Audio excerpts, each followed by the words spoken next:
This is NHTV2, North Haven Government Television, a service of North Haven Community Television.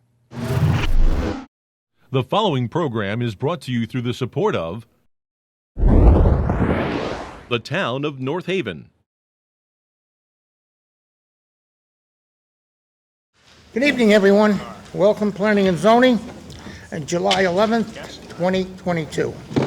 My name is Vern Carlson, and I'm the chairman of the commission. Tonight we have a couple of public hearings and site plans to deal with, and some deliberations that we have to deal with. So it shouldn't be too long of an evening. The meeting goes from 7 till 10, and then next month to come back who we don't get to. Okay, let me introduce our staff to you. On the right is Alan Frederickson, our land use administrator. Next to him is Andy Bellabacqua, who's our town engineer. On the other one, we have Pam Miller is our clerk and our secretary, and we have Genevieve Bertolini is the court reporter tonight. With that being said, if the commission would introduce themselves. Rod Williams, alternate. Jim Giletti, regular member. Teresa Ranciato-Vili, secretary. Paul Wyman, vice chairman. Brian Cummings, regular member. Mark Parisi, alternate. Okay.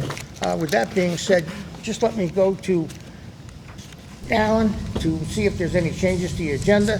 So that anybody that shouldn't be here need not stay. Yes, there are a few changes.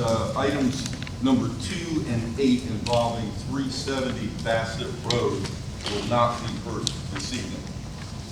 They got through wetlands and they have a few changes to make to their plans, but they should be back on August 1st.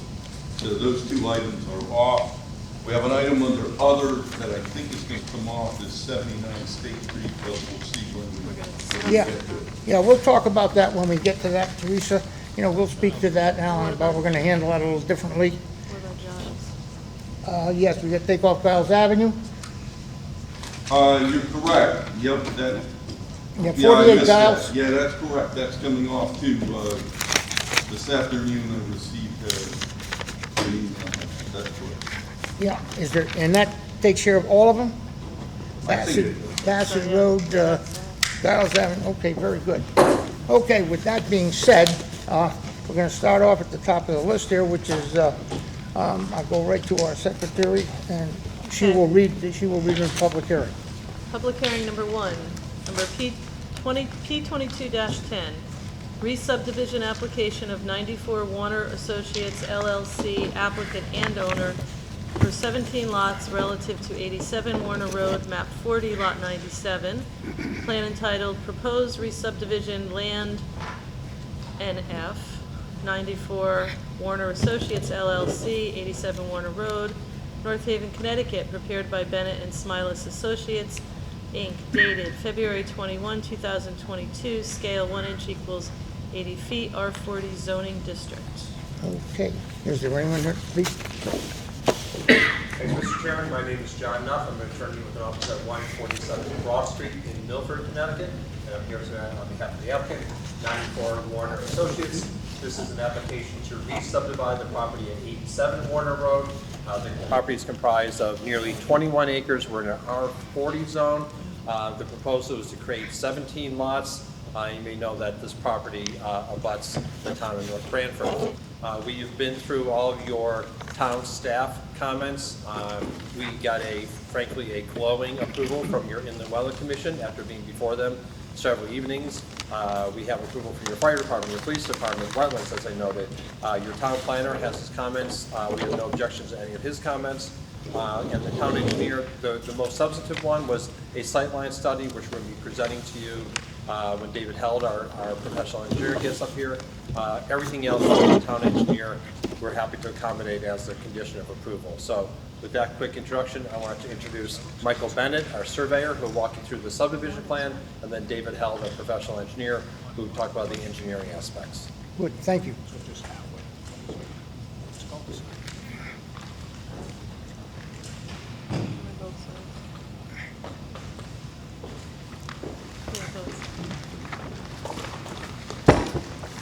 Okay, so if there's anyone in the audience who wants to get a look at this, I can have them turned a little bit if you want to get over on this side. You'll be able to see it a little better. Sir, if you could move that microphone over just a little bit to that side, it's blocking the view from down here. Over here? Thank you. That's good.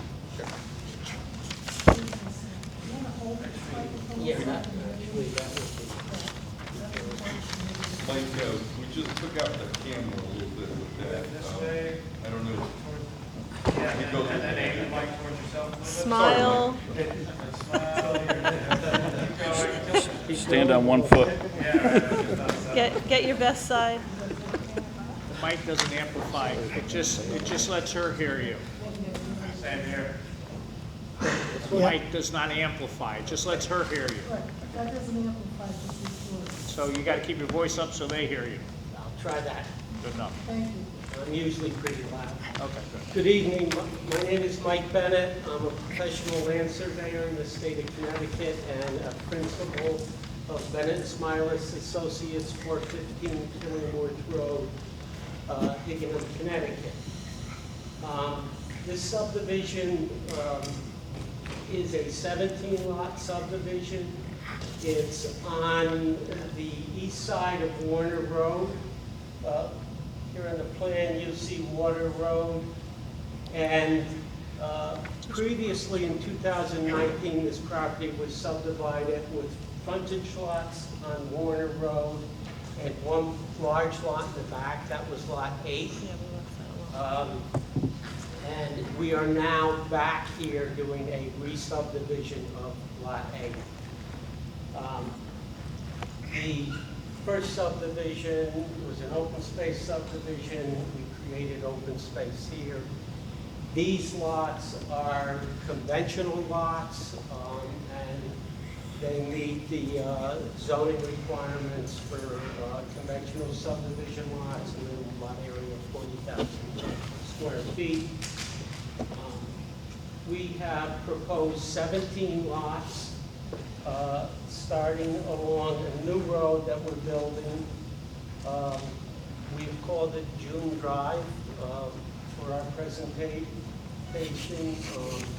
If this subdivision is approved, I believe the Board of Selectmen have to approve that name. And then we also, that runs easterly from Warner Road, and then to the south, you'll see the existing cul-de-sac of Timothy Drive. That road is going to get extended through the site to the property owner to the north. For the time being, we're showing a temporary cul-de-sac here in front of our last lot, lot number 17. There's also a lot that's being created for a stormwater detention area. That lot is solely for the purpose of stormwater detention and will be owned by the homeowners association, who will maintain a lot and the stormwater facilities within. Lot 8, as we're subdividing it, consists of 20,853 square feet. Contours on the property slope from Warner Road easterly and northerly to the North Haven, North Bradford town line. All the lots in the property are served by public water and public sewers. And phase 2, the 17-lot wetland permit was granted on June 22nd, 2022. I just have a couple things I'd like to point out on here that address some engineering comments. Item number 6 of the engineering comments talked about monuments being shown at all road angle points. We have shown all the monuments on these plans. You see a little dark square at the angle points in the road, the beginning and ends of each curve. That's there. House numbers are also shown on this plan. If you look under the lot number, you'll see this proposed street address that was provided to us by the assessor. And the street radiuses at the intersections are shown here. That's the street line radius. Also, for Hernandez comments, we're also going to add the curb line radius intersections to the plan as well. The same thing will be the curb line radius for the temporary cul-de-sac. That primarily is my portion What would that of be the on? presentation. If anybody has any questions about the record subdivision map, I'll be happy to answer them. Okay, well, is there anyone on the commission that would like to, any questions for the engineer at this point? Yeah, I've got a couple. Yeah, okay. One, you confused me a little bit. You indicated all the lots were 40,000 square feet, I thought, and then you said something was only 20,000 square feet. I don't know what. No, I apologize. If I did, I misspoke. Maybe I Lot misheard. 8 was 20 acres. Oh, okay. Okay, it was 20.853 acres, and that's what was subdivided. Yes, but because all the lots are 40,000 square Yes. feet, right? Okay. Or more. Or more, great. The other question I had to do with the engineering comment about the sidewalks. So tell me what's being proposed. Um, we're- And we're- is that somebody else? Yeah, we're going to let David get into that, Okay, then I don't have any other questions. okay? Thank you. No. Yep, hey, Mike, And this, yes, go ahead. excuse me, you show me where and how the existing pond, or retention pond, or drain is going to be hooked into the new detention pond? Again, I'm going to leave that up to David. Okay, good enough. He's the guy with all the answers. Okay. Come on up, Dave. And this is David Help from Provost and Rivera. My specialty is managing expectations. As Mike mentioned, my name is David Held. I'm a professional engineer and land surveyor with Provost and Rivero. First thing I want to do is just hand out some sightline demonstration plans for you.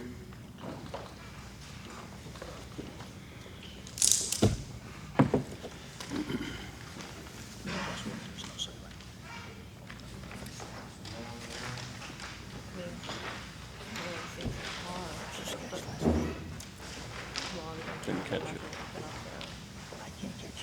So that sightline plan was prepared today to address what I think is really the only substantive comment from the town engineer, which would potentially do with public safety or anything.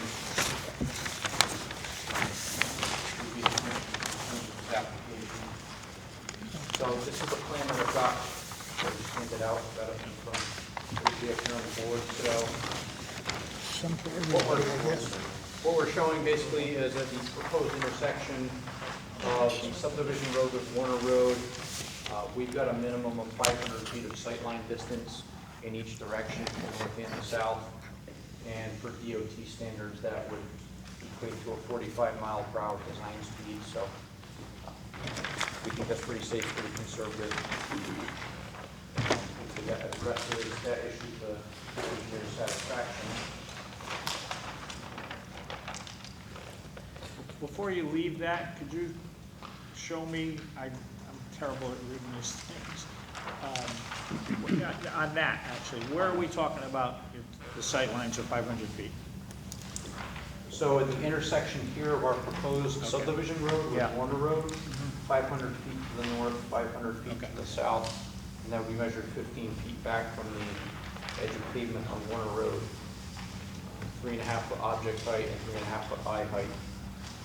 So that's essentially the only intersection with this subdivision, right? Correct. Everything else is Other than interior. this right here, but demonstrate that's fine too. They are all stop-controlled intersections internal to the project here. This one's only stop-controlled on our road, so it would be appropriate to show that sightline distance. I am going to focus on this overall presentation plan here, just to give you an overview of how things work here. As Mike Bennett mentioned, this site generally slopes and drains from west to east. You can see where the contours kind of create a bit of a draw here, leading back to the wetlands, the northeast corner of the property, which are shown in blue here. And a large section of the property, which is in the adjacent town, also drains down into this natural draw there. So this area right here is the proposed stormwater detention and water quality basin. As Attorney Nuff mentioned, we did go through, I believe, 3 public hearings with the Inland Wetlands Commission. Most of the discussion there was focused on the design and the planting plan in and around this basin. So to say that it's been looked at in detail would be an understatement. It does discharge into an existing man-made pond here, most of which is off-site in the adjacent town. But we have designed this site as a drainage system so that where this pond discharges at its northerly end, we're keeping peak flow rates at or below existing levels. In addition, this basin not only detains water, but it acts as a stormwater quality structure. We're retaining the stormwater quality volume in the bottom of it. So we're also enhancing the stormwater quality that's discharged into this pond, particularly if you want to compare it to the former agricultural use in this site. The roads do have storm sewers and catch basins in them along with curbs, so there's a closed drainage system. And again, that's why we're really focused on that basin as a water quality control measure. As Mike Bennett mentioned, all the lots will be served by public water and sewer. We did prepare a sewer capacity study. The sewer is being extended within here onto the adjacent Newbig property on the north, and we're tying into the sewer at the cul-de-sac of Longview Drive. So from that point to where the sewer actually intercepts with what I would call the bottleneck in the system, we prepared a pretty detailed study to verify that there was adequate capacity in that system. And I believe your town engineer noted in his comments that that was approved by WPCA, and there is acceptable capacity in the system to handle this project. There was a question about sidewalks. Currently, we are proposing to have concrete sidewalks on one side of each roadway, and we're proposing to extend bituminous sidewalks to intersect with the bituminous walks on Timothy Drive. Part of the town engineer's comments was installing concrete sidewalks to Timothy Drive. We take no exception to that. That's not a problem. We do understand that it is typical for this commission to request sidewalks on both sides of the road. We felt that one side is appropriate given the level of development in there. If you feel it's appropriate to have both sides, we're not going to argue about that. It's really What does that mean, given the level of appropriate development? You don't need them on both sides. I don't understand. Our thought is for 17 lots and the level of traffic that's likely to be on those roads, we felt that one side was adequate. So, again, we do realize that it's your purview. You get to make that choice. Just so you know, and so that people know, and the reason that I like them is that you're gonna propose a 17-lot subdivision. Hopefully there'll be a bunch of kids there.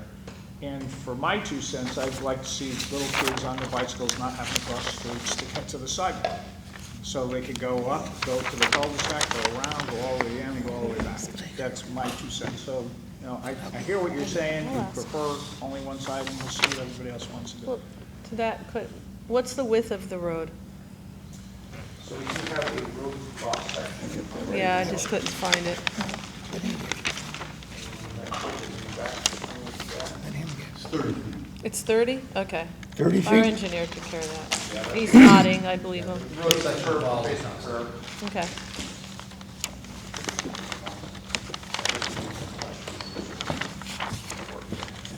But yes, it's 30 feet from basic curve, and I believe it's a 5-foot wide sidewalk.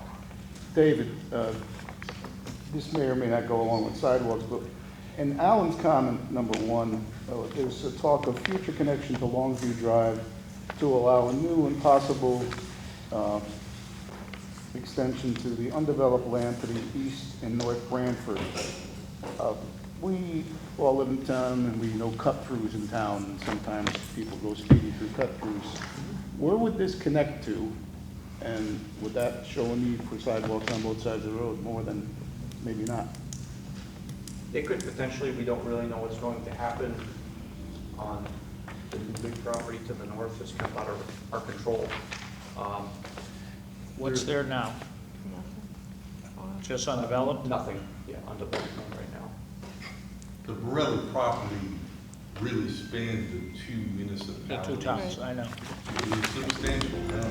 No question. So for people that are watching, this is the Borelli property. This is a piece of the Borelli Farms. Correct. And this, does this, now the road just ends right into North Branford? Yes. That's what, how big is that piece to be, So is we're it not, likely to be developed on the other side? it's likely to be developed at some point. What that's going to look like, I don't think we really know right now.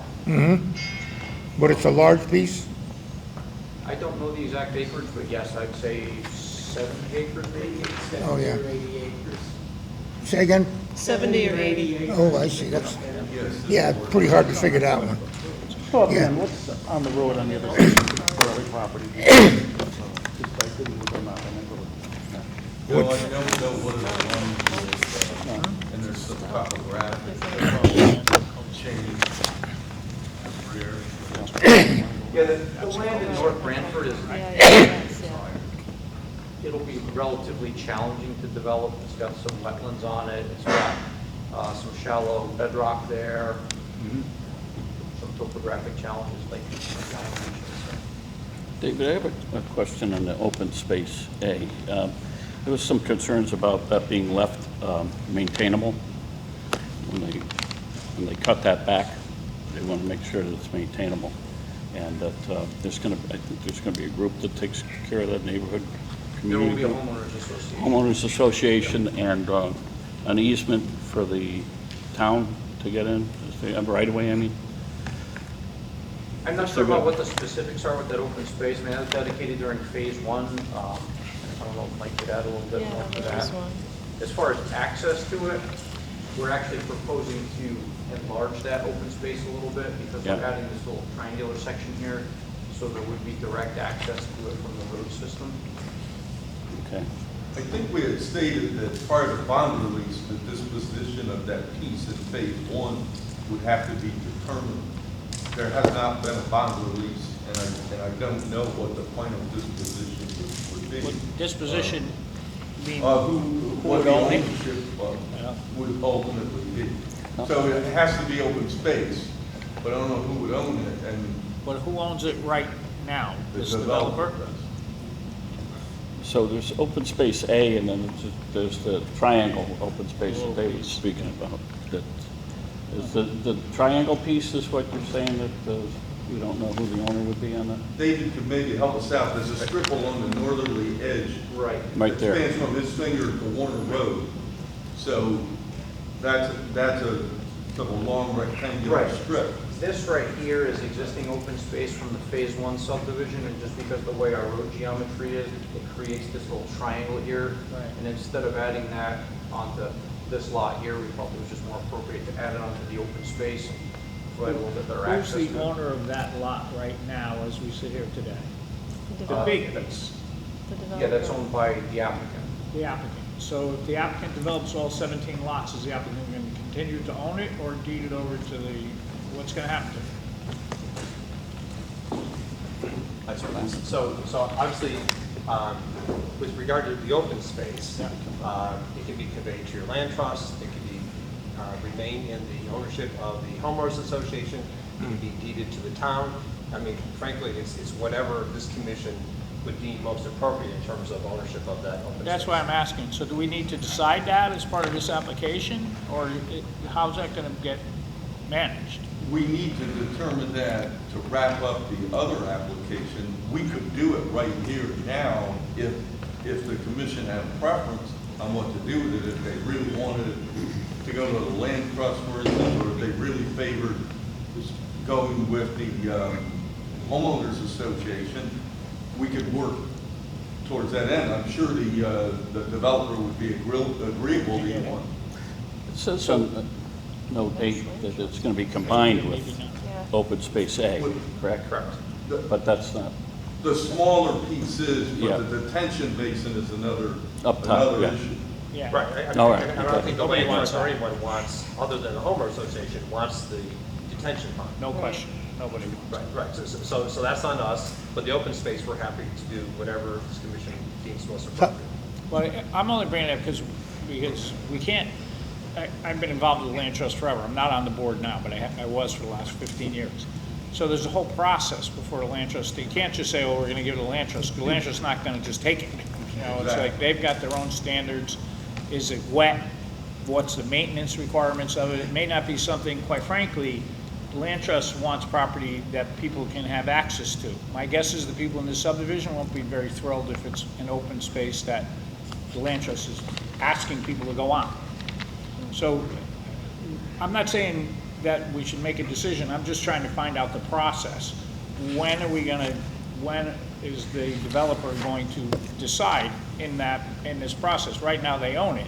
They can't just, they could give it to, the town could take it. The homeowners association seems to me to be most likely, but all I'm asking is, are we deciding that as part of this? No, I'm just I looking don't at a think so, public Jim. forum where Okay. we could maybe cut to the chase a little bit with it. It And just and has you to be kind of resolved before the bond is finally given back and said the development's over. Exactly, it has to be on it now, but it sounds to me like you're probably going to end up. Jim, some of putting it that, into some of that, the, they don't want the to take it at homeowners all. association. No, a lot of them, they don't want to take. Yeah, that's what I mean, so I mean, and I know you're familiar with it. Maintenance is a problem for everybody. And there is water and there are maintenance requirements. Yeah, no exactly. question. Okay, I Okay, that's the don't have answer. any other questions. Okay. Teresa? No, I don't have any questions right now. Rod?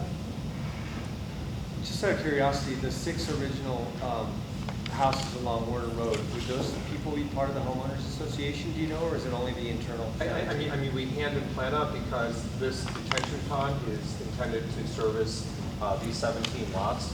And I wasn't part of the original subdivision. I'm sure David can tell us whether, but I believe that this drainage is separate and apart from the what's required, or the stormwater is going to go into the detention pond. So just these 17. Plus, you would want that in the deeds, and obviously those deeds have already been conveyed out. I was under the impression that there was going to be a pipe that runs to that from the existing detention pond to take care of overflow from the existing. So I don't, did somebody speak to that? I guess my first question is, which existing detention pond are we talking about? You're talking about the original one, right? We're at the original one. Yeah, yep, that's it, right down Down there. here? Yes, yeah. Off of Timothy? Yes. so Yes. That was part of the. Okay, so not that one. Part of the comments that your town engineer made initially was he wanted to see, initially we had our drainage system, I think, ending here. So we've extended it. We're actually picking up the catch basins at the end of Timothy Drive where the cul-de-sac is now. And we're installing an additional manhole here at our property boundary.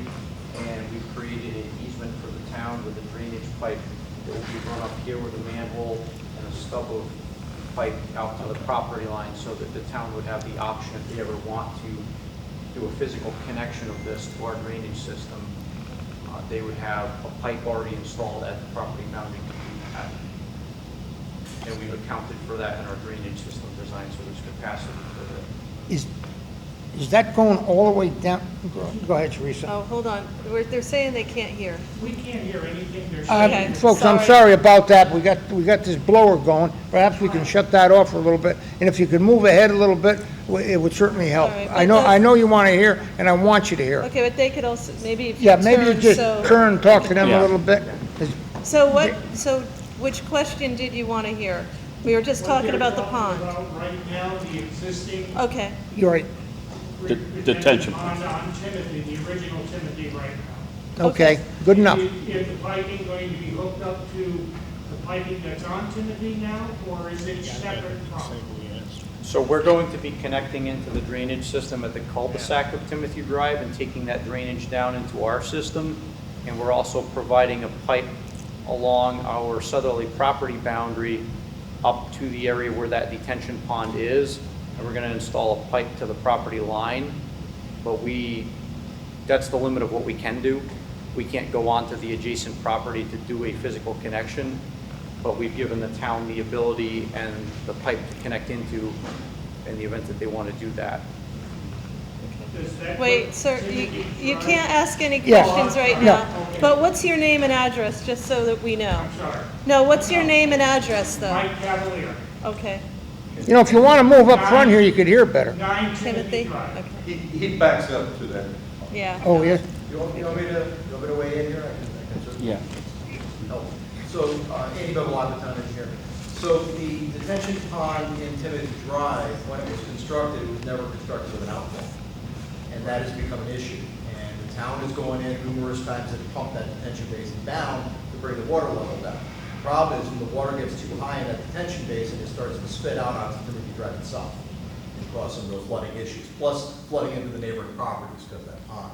So one of the premises on this development from the very start, including the first phase we talked about it, talking about it now too, was to make some provisions so that the town has the option to be able to drain that detention basin. So the pipe that they're putting in, number one, they're picking up some drainage off the cul-de-sac, which would have otherwise ended up in that detention basin, and they're directing it to their new detention basin. They're also installing a pipe that the town can use later on to make a connection into that pond on Timothy Drive and provide an overflow relief for it, so that that way the road doesn't flood anymore. So And we will have the the, grade to be able to do that and get back to their pond. so will the town do that? Yeah, Okay. that was the intent. The intent was for this to happen, and then the town to provide that additional connection. We have to get property rights to be able to get in there and do those things, but that's something that we would work on once we do this moving forward. But in addition to that, Andy, there's going to be less water because some of it's going to be diverted to the new Correct. detention Some of the pond. water that comes into the cul-de-sac right now automatically gets diverted into their detention basin and out of the Okay. picture. All right. So, David, can you point to the end point, the high point on the pipe that on your property where you would stop and where the potential connection would be made into the pond? Right, so There you we go. end our pipe right there. So they're gonna bring the pipe Can you all the way hold to that- that point. Can you show the audience where you just pointed so they know? Right, so this is the pond right here. This is Timothy Drive. And we're running a pipe from our proposed road all the way up this property line with a stub out to the property line this direction. So the town would have that pipe to connect right into.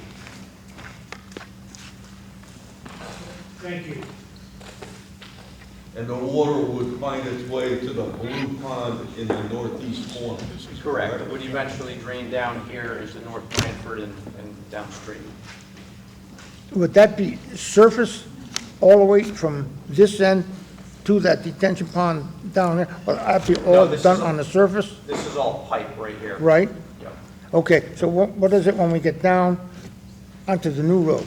That's all pipe as well. That's gonna be all piped all the way down? Yep. What's the depth on that? Would you tell me what the depth on this, the elevation from this end to the other one? Well, yes, it varies, obviously.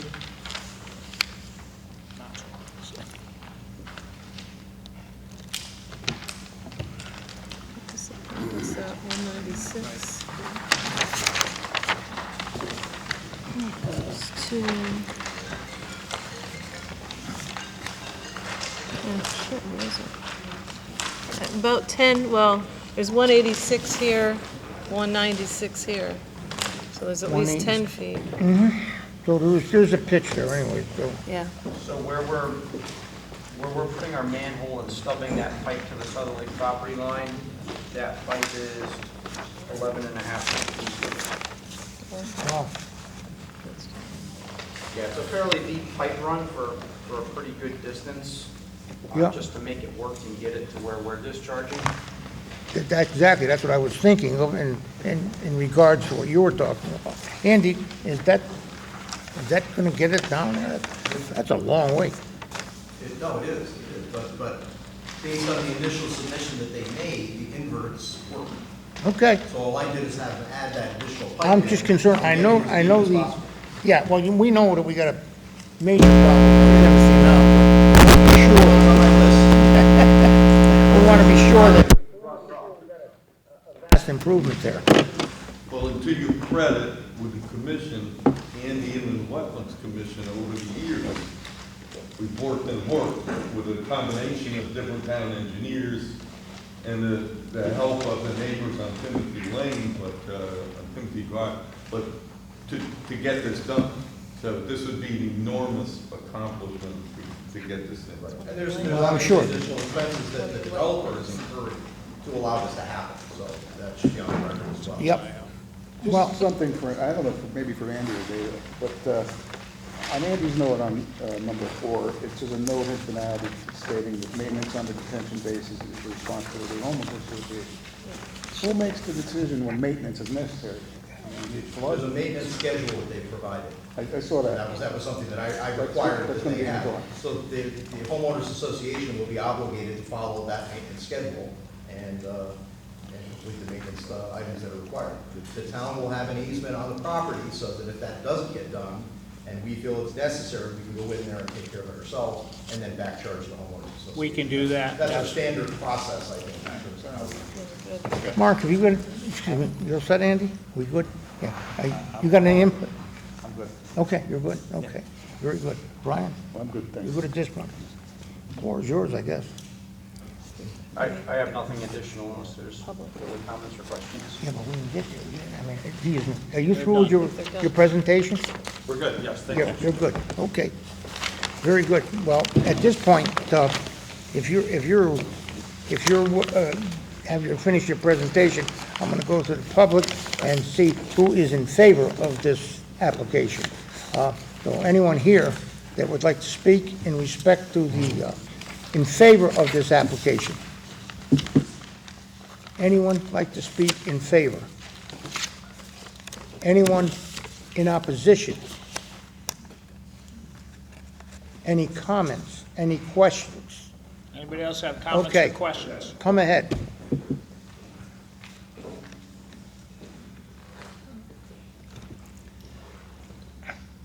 Speak loud, please, and give us your name. My name is James Thomas. I live at 101 Warner over here. I'm sorry. Oh, 101 Warner. My name is James Thomas. Let me see, his name is Thomas. You guys gonna be putting like new James sewers in here, right? Like, James. like sewers. Are we gonna get those along Warner Road to deal with all the water problems that we have up there? Just like the puddling and the. Yeah. James, Yeah, ask the you directed questions. to us. Oh, that, I'm sorry. You know, we'll take some I'm just notes. used to talking. They'll take Oh, some my notes. bad. Yeah, I understand. Don't But I tell mean, them the answer. Yeah. So I'm just curious on because they're gonna put the sewers in here and stuff like that, but we got water problems on Warner Road where it just puddles up in front of, just on the main on road. Warner there. Road? So you have drainage problems? Well, on the main drag there, like it just pulls up the water. There's no where for it to go. It just valleys in there kind of. You've been on Warner Road, it kind of goes up on like this little hill, so it just puddles over here and over in this area here over here. Okay, is that your only question? And I just want to double check, we're definitely not the HOA fees, right? Like these- Yeah, well, they're gonna answer, they're gonna Okay, address. yeah, that's the other thing. I just want to make sure that we're not, with the HOA Okay. thing going on over here. So are you in one of the new lots? Yeah, I'm on the interior lot right here that's already built. Okay, all right. And I couldn't see about the drain pipe thing here. So I was just curious, like, is that why we get that 25 easement or? Well, they'll address that. That's about it, really. Okay. If you got something else, just let us know. We want to be sure you get your questions answered. All right, thank you. Okay, thank you so much, James. Thanks. Mike, yeah. Yep.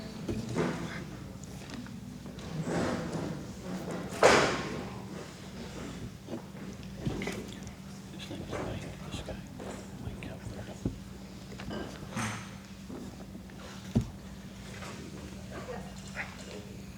Mike Cavalier, 9 Timothy Drive. I missed one of the comments on the retention pond. Does it have an outlet? We'll You ask, want to know if the tent is going to have an outlet? It is going to have an outlet. Ours does not. That's what created many problems. And I wanted to know, when is June Road going to be open Is it going to be open as the project is being built? Right now, there's a mound of sand right at where that road comes in. It doesn't look like it goes anywhere. Okay. Basically, and I think that's all I had to ask. A few things Okay, you well, answered some- already for me, which, thank you, I appreciate it. Most certainly, Mike.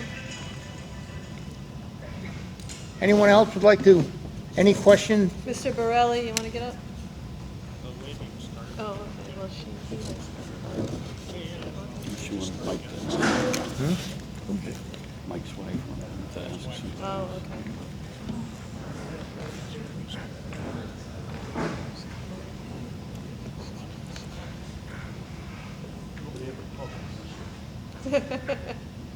Well, you answered, so. Harvard Corral, 11 Timothy Drive. I want to know why they're going to ruin a cul-de-sac. Open it up. We bought the homes over there for that cul-de-sac. Is it necessary to open that road up? So For this point project? where you're talking about. Right in here where our cul-de-sac is. We're going to open it for this project. Why? Okay. What was your address again? I'm sorry. What was your address again? 11 Timothy. Thank you. And, I mean, I just don't see it where it's necessary. Okay. It's a nice, safe street. Traffic is moderate.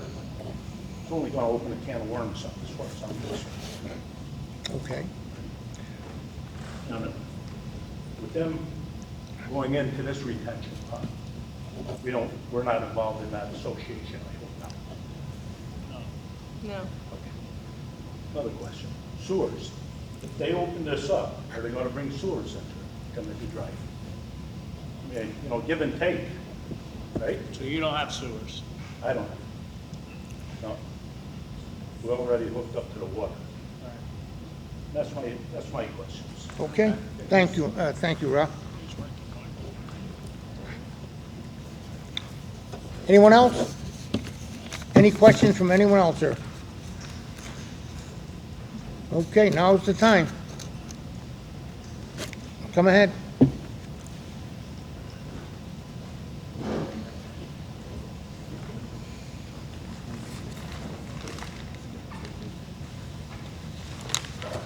Patrick Moon from 107 Warner Road. Looney, L-O-O-N-Y, like Looney Tunes.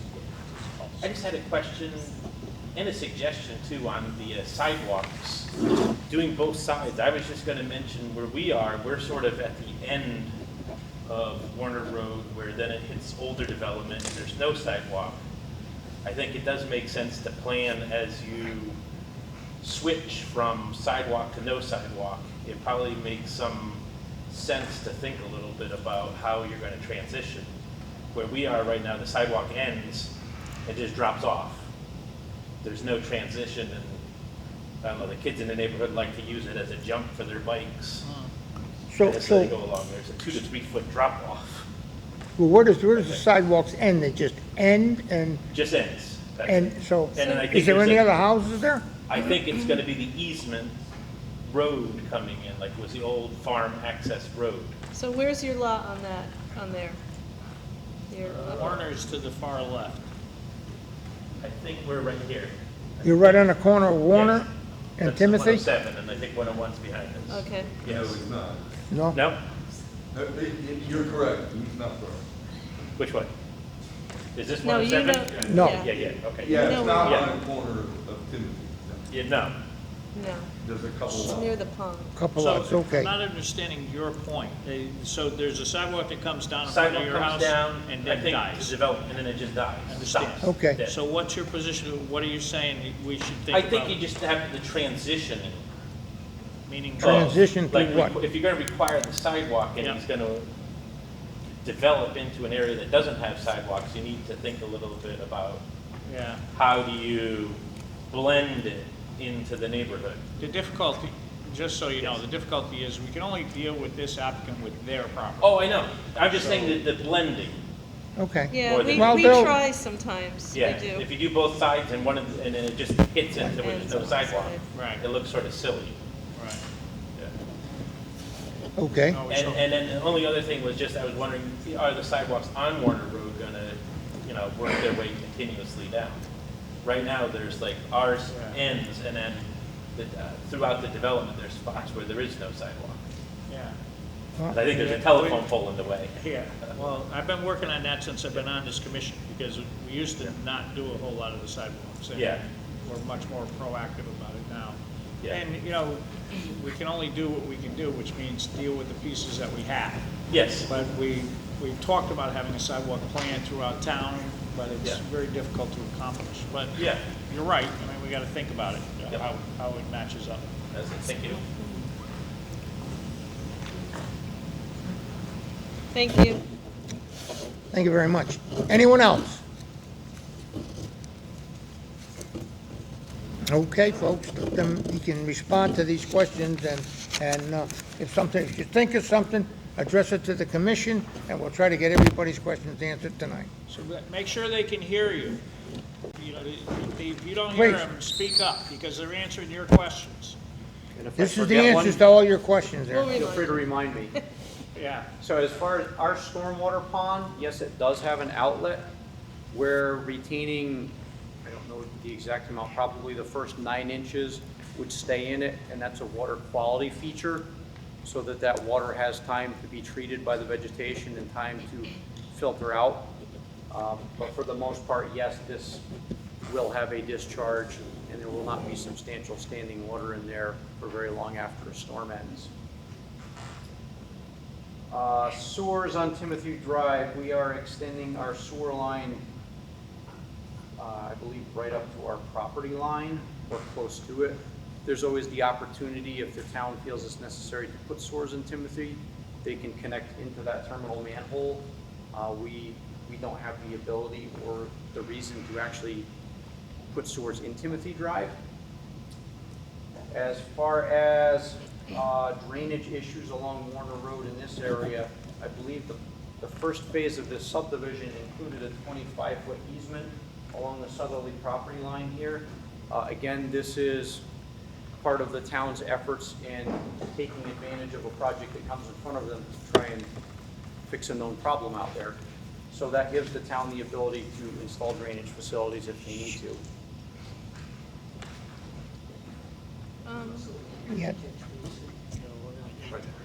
Oh, yes, the catch basin. There was an issue up here where there's some puddling created in part by the sidewalks that were installed during the first phase of the subdivision. The developer is in the process, if he hasn't already, of actually addressing that problem with an additional catch basin and drainage pipe to collect that water and get it off of the road. So should that change, and that's not really part of this project, that's the first project, right? Correct. But should that address the ponding issues Warner Road. on Warner Road that they're asking? To the extent that the applicant has the ability to do anything about it, yes. Yeah, I don't know what that answer means. Well, it's a flat section of road. Yeah. It's not ideally graded to begin with. So to the extent that this developer and this project can do something to address it, I think they've done that. It's not going to make it perfect, it's going to make it better. Andy, do you agree with that? There is some additional low spots a little further to the south of the new intersection, which I have not really evaluated at this point. I know that there's a little pond that goes on there. So, I mean, that's something, the town is ultimately going to repave the road. And I believe that's something that we take care of as part of that repaving effort. Okay, that's good. No, you can't do that, you gotta stand No. up. Hold on. Let him get through, and then we'll be right to you. Okay, so, Go ahead, sir. Right, so there was a question of why are we taking out the Timothy Drive cul-de-sac as it exists now? The initial design that we reviewed with staff actually did not have that connection. Your staff requested that we make that connection. Who is our staff? I don't know if I would say requested, but without a connection, they can't do what they were doing. That was the only way to get this road configuration. You can't go beyond 750-foot dead-end cul-de-sac. So it either had to be connected or the whole thing had to be redesigned. I'm not understanding that comment. What can't go beyond the 700-foot cul-de-sac? I don't understand. We can't have a 751-foot cul-de-sac. I mean, from one end to the other? Right. From the eastern side going in June Road, you can only go 750 feet to a dead end of cul-de-sac. So you pull in June Road when you take a right. Here, I think. So you're saying when you go drive in from Warner into June and take a Yep. right, you can't have that over 750 You- feet? Yeah, and David can maybe point to where 750 feet would end, roughly. I think you're gonna be about 3/4 of the way along June Road. Yeah. So, It's but not going- even gonna be able to turn. when you get to the end of the road and go north, isn't there gonna be a cul-de-sac at that end? And is that less than 750 feet? It is. So it is that way, but it's not that way? Yes, Going that's south. correct. It's somewhat of a clever configuration when you get down to it, yes. Clever for the I don't know what you mean, clever. It doesn't really matter, it's clever by the developer, there probably were a lot of ways to do it, but that's one way. So Timothy Drive people are being impacted by taking away their cul-de-sac without being told that was gonna happen to them? Well, This is they're the first told time here- they're hearing told it? here now. Okay, no, I get it, this Yeah, is the and first there's time. been a right of way Am I, to allow that all along. Do what? There's been a right of way to allow that extension all along. Yeah, I believe that. Okay. Right, when there was a subdivision done at the end of Timothy Drive Right. several years ago, and part of that subdivision approval was specifically leaving this right-of-way strip there to do that connection in the future. And the two homes that were constructed on that small piece of property were set back properly such that they work with a road passing between them. And the other thing we gotta think about too is, I mean, cul-de-sacs are inherently not as safe as through roads are. So you have a cul-de-sac, if a bunch of trees went down across the end of that cul-de-sac, those residents would have no way to get out. Yeah, and I know So the fire where you department's can, not you crazy like to about extend cul-de-sacs. cul-de-sacs because it allows through traffic, it provides a much safer Yeah. condition. But that's why the regulation exists, to limit the length of the subdivision. I've lived on cul-de-sacs, I like them. And I understand that gentleman's concern, because I would not like to see it go. But the point that there was a right-of-way all along, I understand. But if I had a choice and if I lived there, I wouldn't want it to go away either. So we had a discussion with other property off of State Street, what's his name's property? Mario? Remember, we were talking about not letting it go through, and Mario insisted that he wanted Oh, to go through? yeah, I recall, yeah, that was, Windsor Road, yep. Yeah, Windsor, yeah, east, I guess it was. So, and it seemed to make sense. I'm just trying to think, so there's no way we could leave that road closed for the people on Timothy? You'd have to reconfigure and come in with a different proposal that didn't go beyond 750 feet. Or they could tie in at Longview. that was about what I was gonna say, to connect in the Longview. There's no commitment on that side, but the developer's creating the possibility. Well, Longview doesn't abut this though, right? It does. This map. Well, It's not this parcel. There is one lot that's some 30 acres or so, and the gentleman who owns it is actually here looking after his interests, as I would be. And he owns that property, but perhaps this developer may even be interested in that parcel. But again, always that problem of no more than 750 feet. It's a difficult planning problem, and it helps that lot to be able to connect in here. It's not a connection, but there's the possibility. It's kind of, there's the ups and downs with a lot of things, you know. It also provides the opportunity to do that drainage extension up along our property line where we can solve that problem as well. Well, that's what I was gonna ask. So by doing it this way, Timothy Drive people will get they can get some relief from the drainage issues by opening it up. We couldn't do that if it was a cul-de-sac. And ultimately access to sewers, I assume, right? The sewers that come to the edge of this property? Okay, well, the sewers are gonna be another issue. Sewers have more to do with depth than anything else. So there's only so deep that they can be at the end of their project, which they're pretty much as deep as they could be. Sewers may be able to be extended across the first few lots on the end of Timothy, but beyond that, it would require a pump station, because the lots just get too low, Okay. there's no way to tie into the sewer. Okay, fair enough. Okay. I think the only remaining question that the public had was a couple of times with regard to the homeowners association. So that, as Attorney Nuff mentioned in the beginning, that is strictly to deal with these 17 proposed lots that can't be imposed after the fact on anybody else. Okay, Now, when will June Road be opened? In other words, I guess right now there's a big pile of dirt. I assume when they get approval? Well, when they get approval, they'd probably start working on it. The ultimate acceptance by the town is probably going to be somewhat market-driven. And it won't if be open anybody's to the got that public crystal for ball some that time. works, then I was waiting for that item to be referenced, the crystal ball. Well, there Yeah, can't you're be looking any, at a year. there and a can't be half. any COs for any of these houses until Without the road. the road is built and approved, right? Correct. Certainly built. Certainly, Bill. You want to ask people that Libby wants to talk?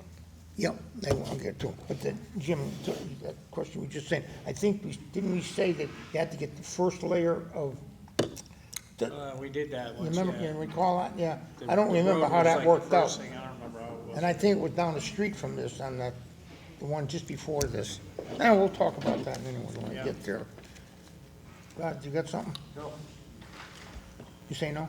He said no. Yeah. Okay. Okay. I think we got it, miss. Want to step forward?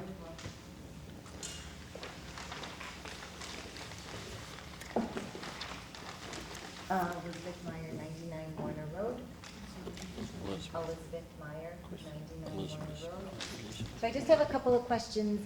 You had mentioned that Warner Road at some point is going to get repaved. At that point, are you going to be putting in curbs? You have to Because- ask us, and then they'll answer. I was asking the town Oh, okay, engineer. oh, that's Yep. fine. Sorry.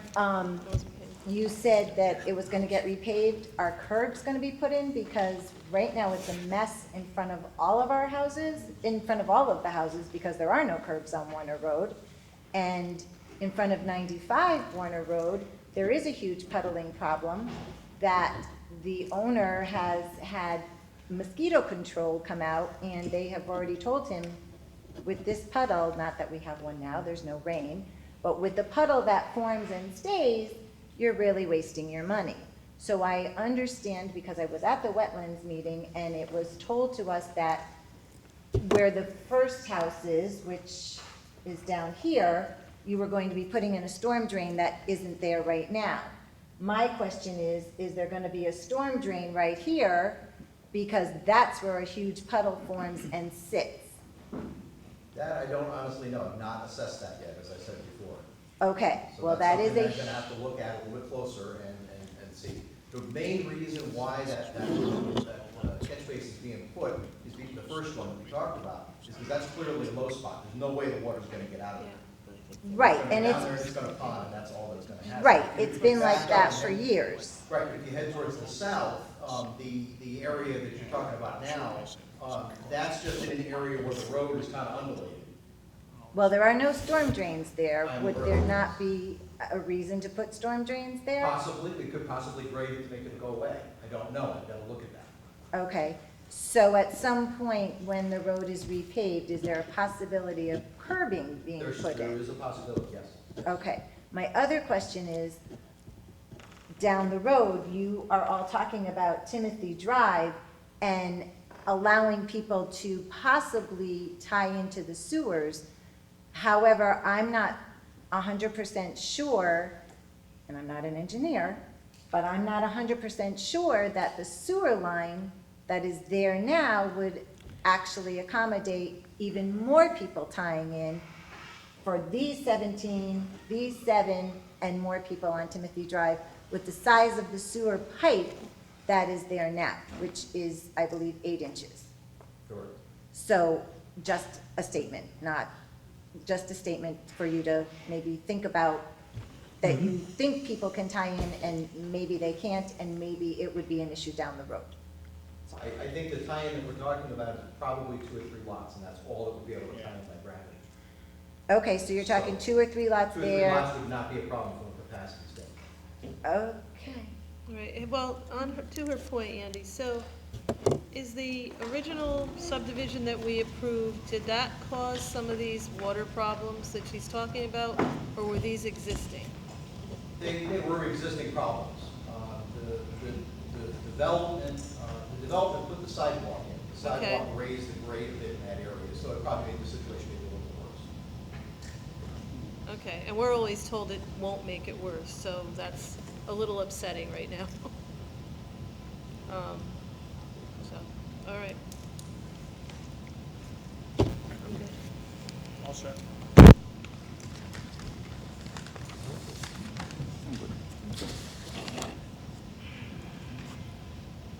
Andy? Good to go? Okay. Ready? Okay, I guess that's it, gentlemen, as far as the, as this public hearing goes. As long as there's nothing left to be said, I am going to close this public hearing. This public hearing is closed. Send out All right. some wings. Okay, we ready to go? P 22-13S, special permit application / certificate of location as authorized by section 8.10.1 of Shirley Arietta, applicant Market Square Associates, owner relative to 2001 Whitney Avenue, map 33, lot 18, plan entitled As-Built Survey Map. Market Square Associates, number 1995, number 2001, number 2003, and number 2005 Whitney Avenue. North Haven, Connecticut, prepared by Gordon Belides, P.E. and L.S., dated November 1, 2001, revised September 22nd, 2006, scale 1 inch equals 20 feet, CN 20 zoning district. Okay, is there someone here for this, the application? Is going to come forward?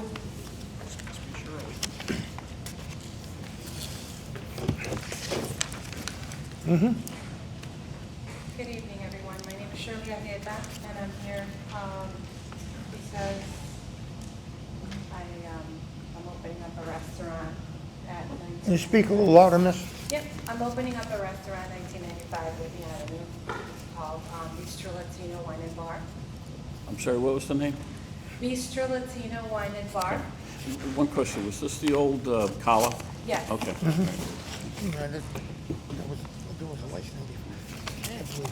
Tell us a little about the restaurant. So it's going to be a Latin fusion of cuisine.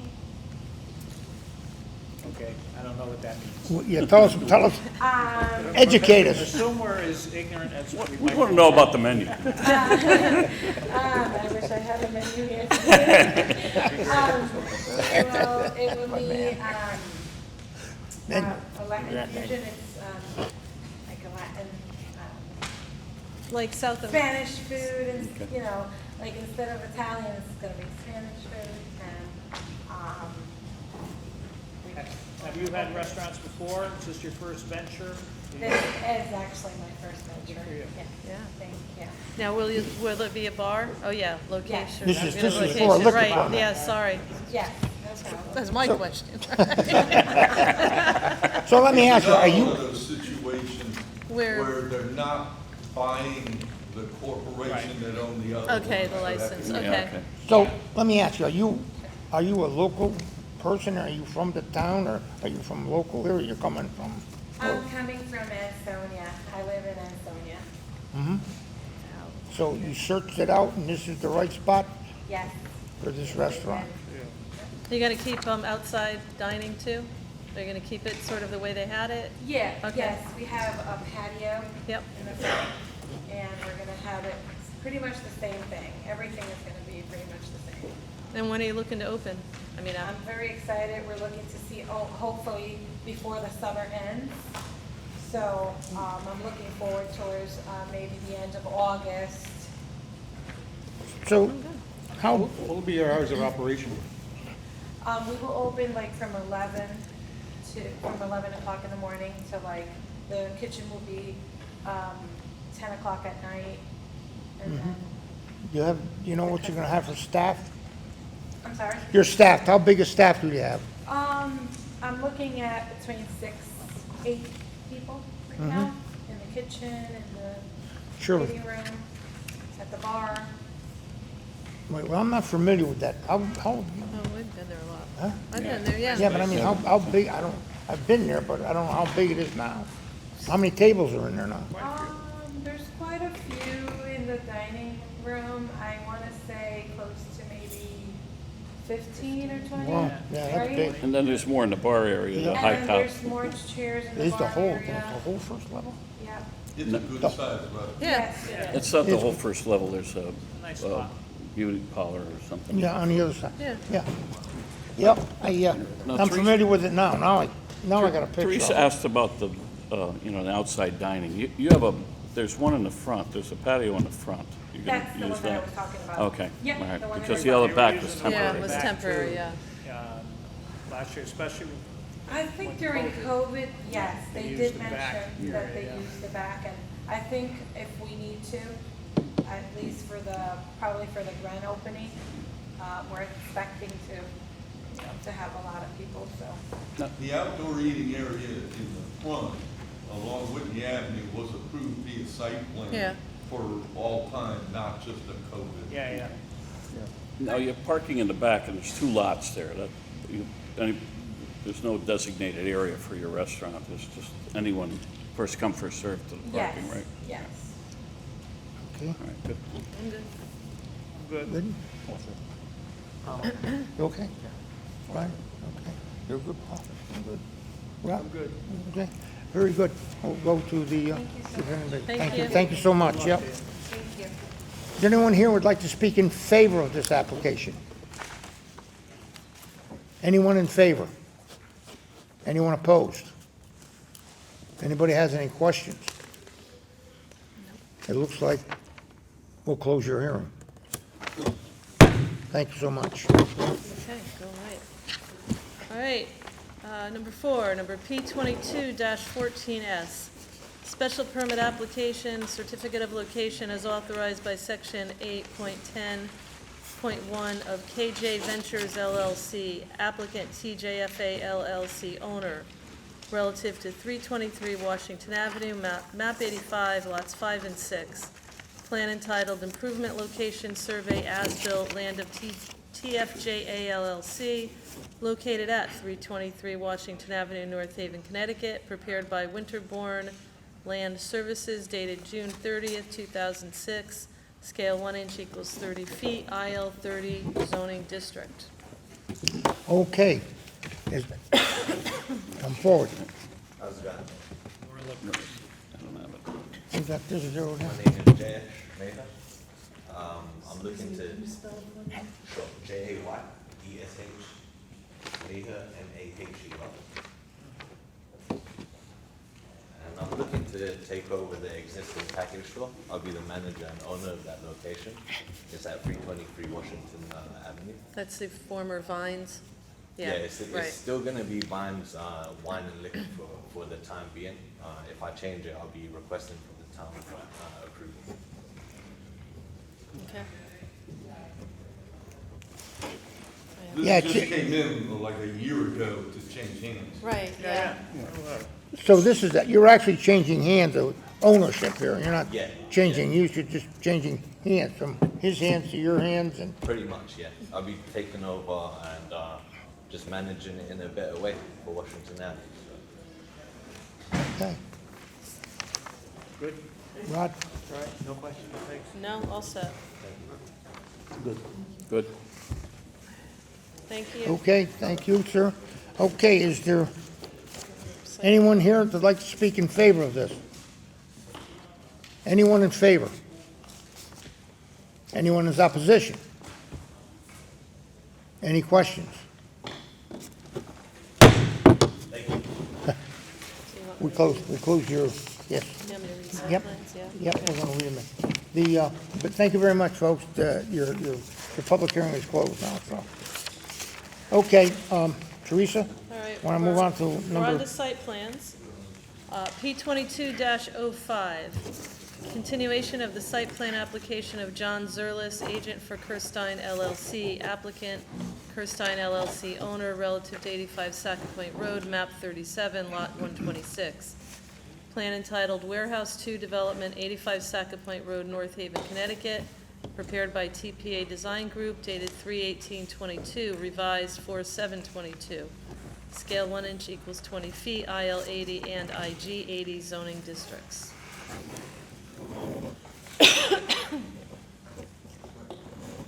okay, John? John Zerlis from TPA Design Group, offices at 85 Willow Street, New Haven. I'm representing Kirsten on continuation of this application.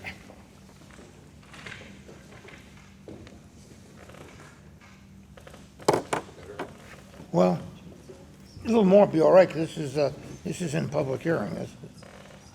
Good, thank you. Okay? Yeah. All right. This appeared before the commission last month. The question is that the lessee of the building also needs the additional parking spaces. John, is Sack Point Road on the top of that drawing? Second. Yes. Okay, just want to make sure. Across. Is he in the way of he's in the way? John, you gotta move around a little bit there or something, because you're in the way of the camera.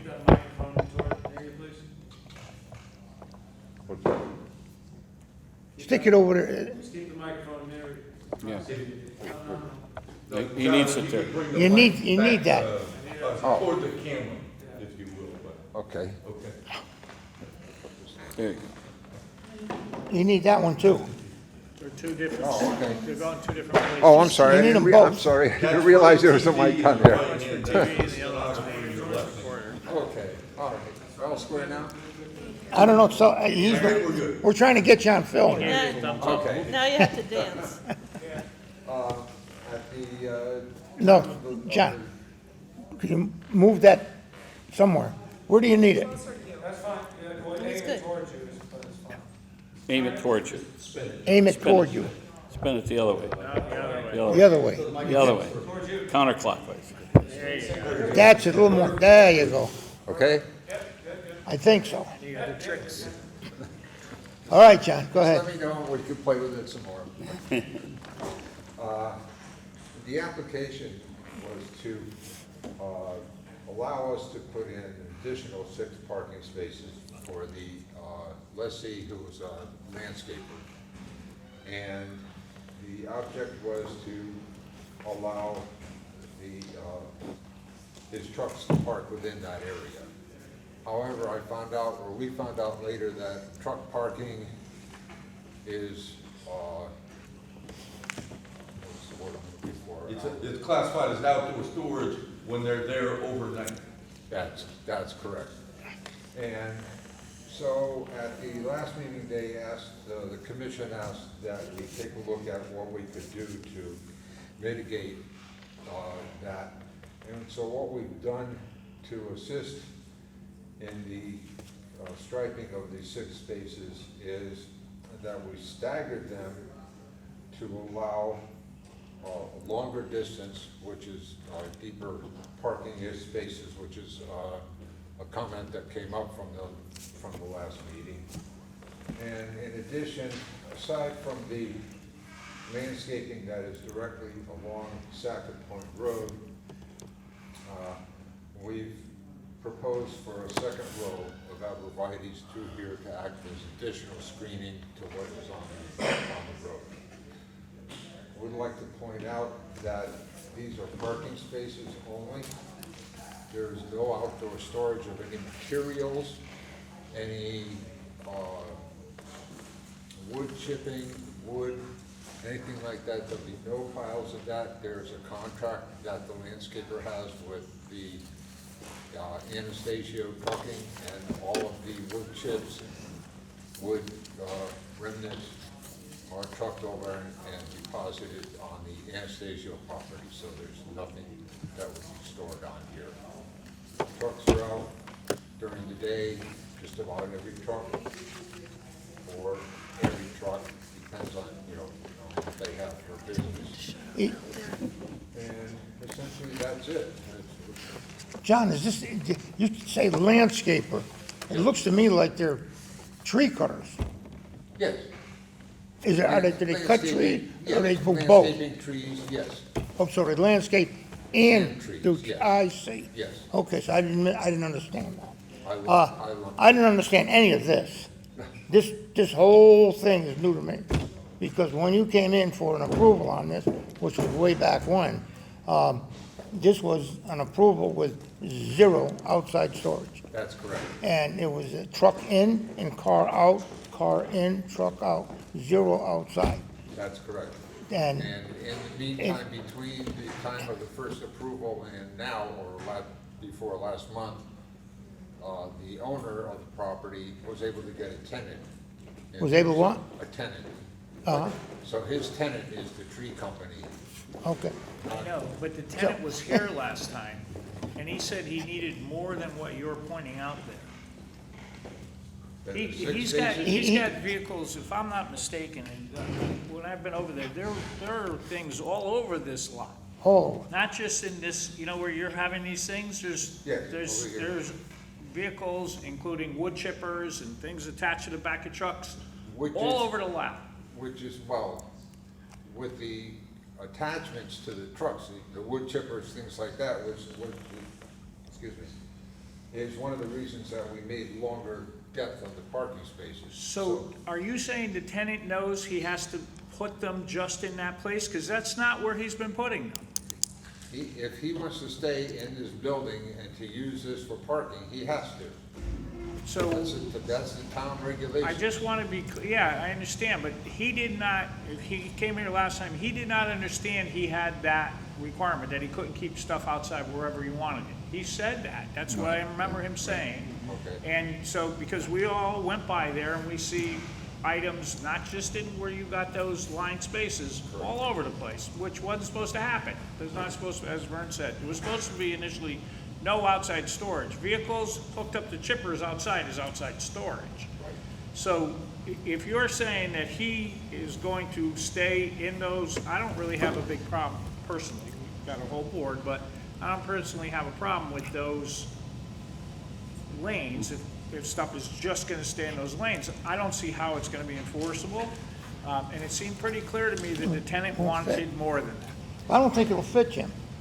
I don't think those vehicles will, I just don't think it can possibly work. How deep are those lanes? It looks like they. The smallest one is 25 feet up to 50 feet. Okay. Originally, John, they were like, the drawing before this was like 20 feet or something, 22 feet. The original, the drawing before this was submitted. And we looked at it and it was, the truck with the trailer on it is a lot, it's more in the 50-foot range, or 40-foot range. That's why we staggered it and made them longer. So you're talking about lining this out in the parking lot and keeping within the confines of that. And There's the tenant also, will know he's got to stay within those lines. Yes. Somebody's going to have that discussion with him, Yes. because he did. and also I think the landlord has a roller out there, and that's outdoor storage. There's a roller out by those trees. That's from when the project was originally, right there, yeah. There's a regular roller, like an asphalt roller. Oh, yes, get rid of that. Okay, well, yeah. John, let me ask you, John. We know, but it's there. And also, besides, I'm sorry, Vern. Go ahead, I'm sorry, go ahead. Behind the building, he's got some other outside storage. There's a carriage for a bobcat and some other There's a lot of things stuff on in the there, back- that's what we're in the telling back you. of the building. There's a lot of stuff there, you're telling us you're gonna make those lines, everything's gonna go in there, but that hasn't happened so far. That's why I said the owner should have come here, not the tenant. This The is- owner should come. This was the landlord's, this is the landlord's stuff, it, besides that, I yeah. get it, but So that's that should have been not- removed when they went in, because there's no outside Now, I storage. didn't go there this week, anybody go by there this week, the stuff's all still there? It's still there. Alan's, it's all It's a still mess. there. So I gotta tell you something, I wouldn't approve it, whatever, we can do whatever we want, but I would, that stuff's gotta get out of there. Because to come to us and say, look, approve this, when they're doing stuff they're not supposed to do already, I think they should be coming to us and having straightened the place out. And then, I don't really have a problem with it, but I'd like to see all that stuff out of there. Within the next couple of months, you're gonna receive another, request for a different site that's for a landscaper, for outdoor storage. And it, you know, I hate to be prejudiced against certain uses, let's say, but landscapers have a lot of issues with outdoor storage. And there are materials, you tried to address that, John, you said they're not gonna have material there, but, you know, as Paul is saying, there's a lot of other things there, Jim as well. If you go and you look, there, you know, it's not just a truck with a trailer. Yeah, okay, then they disconnect the chipper. Yeah, right. And now that's an independent piece of equipment. But apart from that, there are other smaller bits of storage that are there. And inevitably, you end up with wood, you end up with wood chips, you end up with material, plant material, both coming in and going out, you know, and it's a problem. I don't know what to do about it per se, other than be very careful with what's approved. And the tenant also has a scissor lift in the back of the building. So that, I think he agreed to putting some of the stuff inside if he had to. Yeah. When he was here last meeting. You know, don't get me wrong, we need landscapers, they're an important part of what we do here in town. It's important, but we need them on a property that works. And they have to be able to do what they need to do. John, excuse me, just one question. Have you been over to look at this site at all? At all? I've been over there a number of times. but No, not I'm since talking not- prior to this. Prior to this? You were there. Now, since Yes. this And occurred, And they had, it was at the time when they first did striping out there. I was out there shortly after. And yes, they had some trucks that were, you know, over the line I see. or longer. Okay. And, but it was, what I saw at that time was strictly the trucks, the chippers that they used in the back. And there might have been one or two small pieces of. Yeah, in the back of the building was a scissor lift, and then the west side, over there, this way, not Second Point Road, so this way, there was some, like I said before, carriages and some equipment that I assume belongs to the landlord because the tenant said it wasn't his. Okay, so can I just, I mean, I feel bad that John keeps coming here. We keep, Well, last time he wasn't here, just a I tenant. know, I know, but can I just say, I mean, Well, it's not gonna go that well as this time. one of the commissioners, I think we need to see the owner. I mean, if we're saying that there's violations right now on the property, which I'm hearing there are, I think we need to see the owner. I just do. I'm only one person. I agree with what Teresa's saying. I mean, we have a buffer now in front of some arborvitaes there that they're definitely not doing too well. I don't know if you have irrigation, but now you want to put in some more arborvitaes to buffer that new Right, section we of have- spacing. Well, But, those are in conjunction with the ones that are along the street. and they're not doing very well. No, we can't really see the drawing there, we haven't looked at that.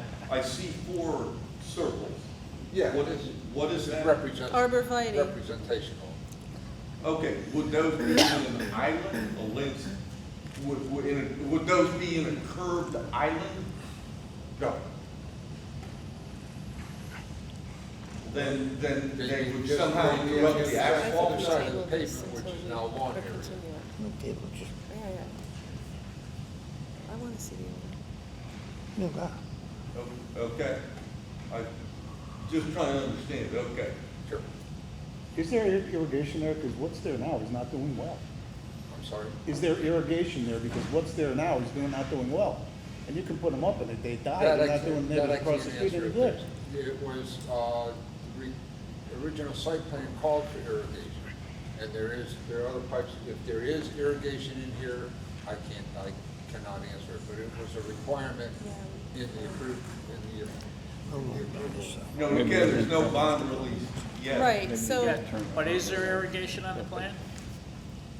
I bet there I'd is. have to verify, but I'm sure, yes, I think all I- landscaped areas, all maintained Should have been. areas. Okay. So, you have a recollection of that, correct? Excuse me?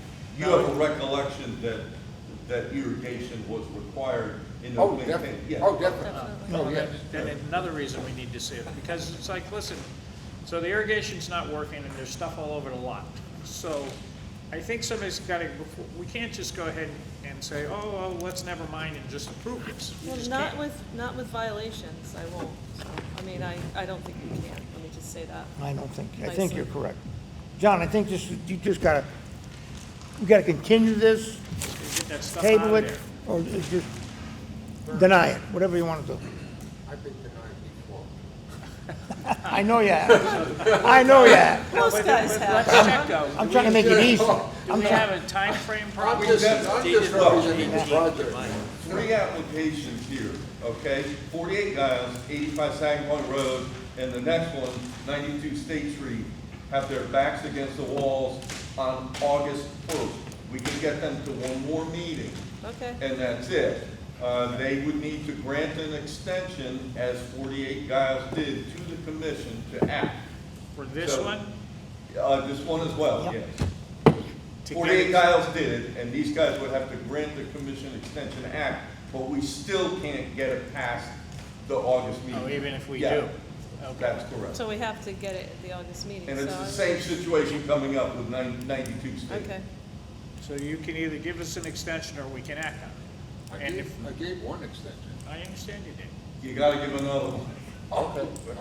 to get to. No, to you get don't to have to, but I would. Yeah, okay. Well, I mean, if you think you're gonna be ready in a month, John, if you're not gonna be ready in a month, I don't know what to tell you, Well, because you it's- can't come it's- back it's and, not- and be in the same place. It's not a matter of if I understand. I'm not ready, it's the The owner. owner. But the owner's gotta come, they want him to come, but you make that decision. But the one thing I gotta tell you, there's no way I'm gonna vote for this if we got to next month and it won't go there the day before and all that stuff's still on the lot. Right. Just not gonna do it. so I guess you have to just go back and. The owner's gotta get his stuff out of there. The tenant looked like, but the tenant looked like he did not agree that he was gonna be limited to that area. I'm telling you, that's what it seemed to me that I remember that he was saying. He said, this is all news to me. Right. He did. He said He said, I that, thought I that could the just owner keep this breached stuff the here. contract So somebody, by Right. not allowing him to And I keep think this the- outside I think storage. the situation changed when we found out that parking was considered outdoor storage, yeah, okay, fair enough. So, which we didn't know in the beginning, and Alan informed me. Well, they didn't have a tenant when they got the building approved. right, I understand. And I think John even stated, at one point, said, John, there's no outdoor storage, we're putting it right on the drawing. And John said, yeah, that's correct. We spoke with the owner, Mr. Barnett, about it, and he said, yes, if there's an issue with outdoor storage, the tenant is gonna have to come back and get that approval. So, okay, if you're willing to, it sounds like you've got a dead end here tonight, unless, you got one last shot. If you can grant the commission the extension on the record, until next month's meeting. Certainly. You need something in writing? No, on the Just a record. verbal, Just put it on the record. Then I hereby grant the commission the extension. All right, thank you. Okay? Thanks, John. Thank you. You'll be around for a while. Good move. Yeah, Thank you. don't wear the same shirt, we're gonna remember, you know. See you again. It's purple, it's purple, I said, don't wear the same shirt, I'm gonna remember that. I think surgical will be a little easier. You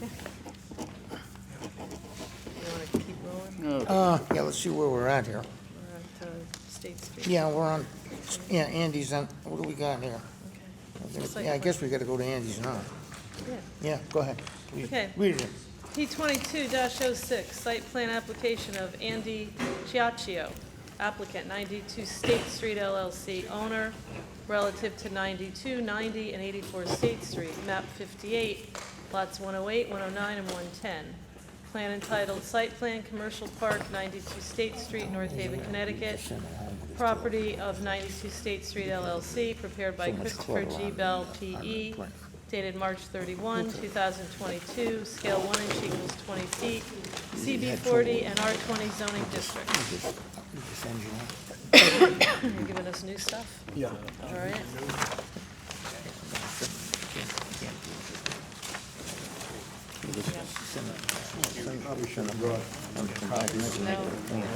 Yeah. So I think we're sharing. I probably should have brought it. Too much. We're okay. Andy and Alan have. Just show us up there. Yeah, no, we're all right.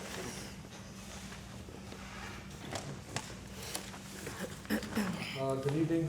My name is Chris Bell. I'm a professional attorney from Hingham, Connecticut, representing the applicant. This site is a site of Arts TV. That's the bottom here that's a little bit light here. We're showing the existing store, parking lot, and the back parking lot. These are the two adjacent parcels.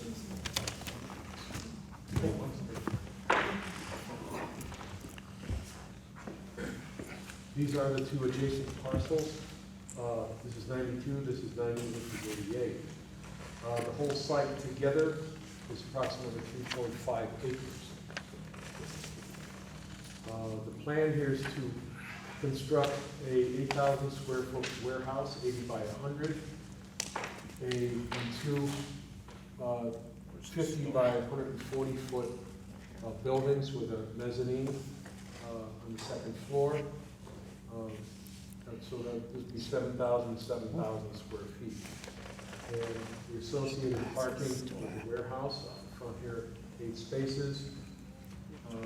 Spaces around the site in the back, and also in the back of the warehouse for the commercial site in the back. This is retail use, this is the warehouse use, and this is commercial use, which are all allowed in the zone. This is a CB 40 zone, and I have drawn on here the zone line as it comes through the back of the property that butts a R20 zone.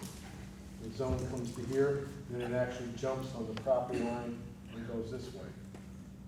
So this is the residential zone here, and this is the commercial zone here.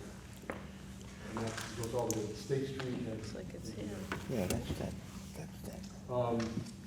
The main point use of this application, not only is the warehouse, but the use in the back, the commercial use. We have garages that have an easy access to one side of the building in this courtyard in the middle.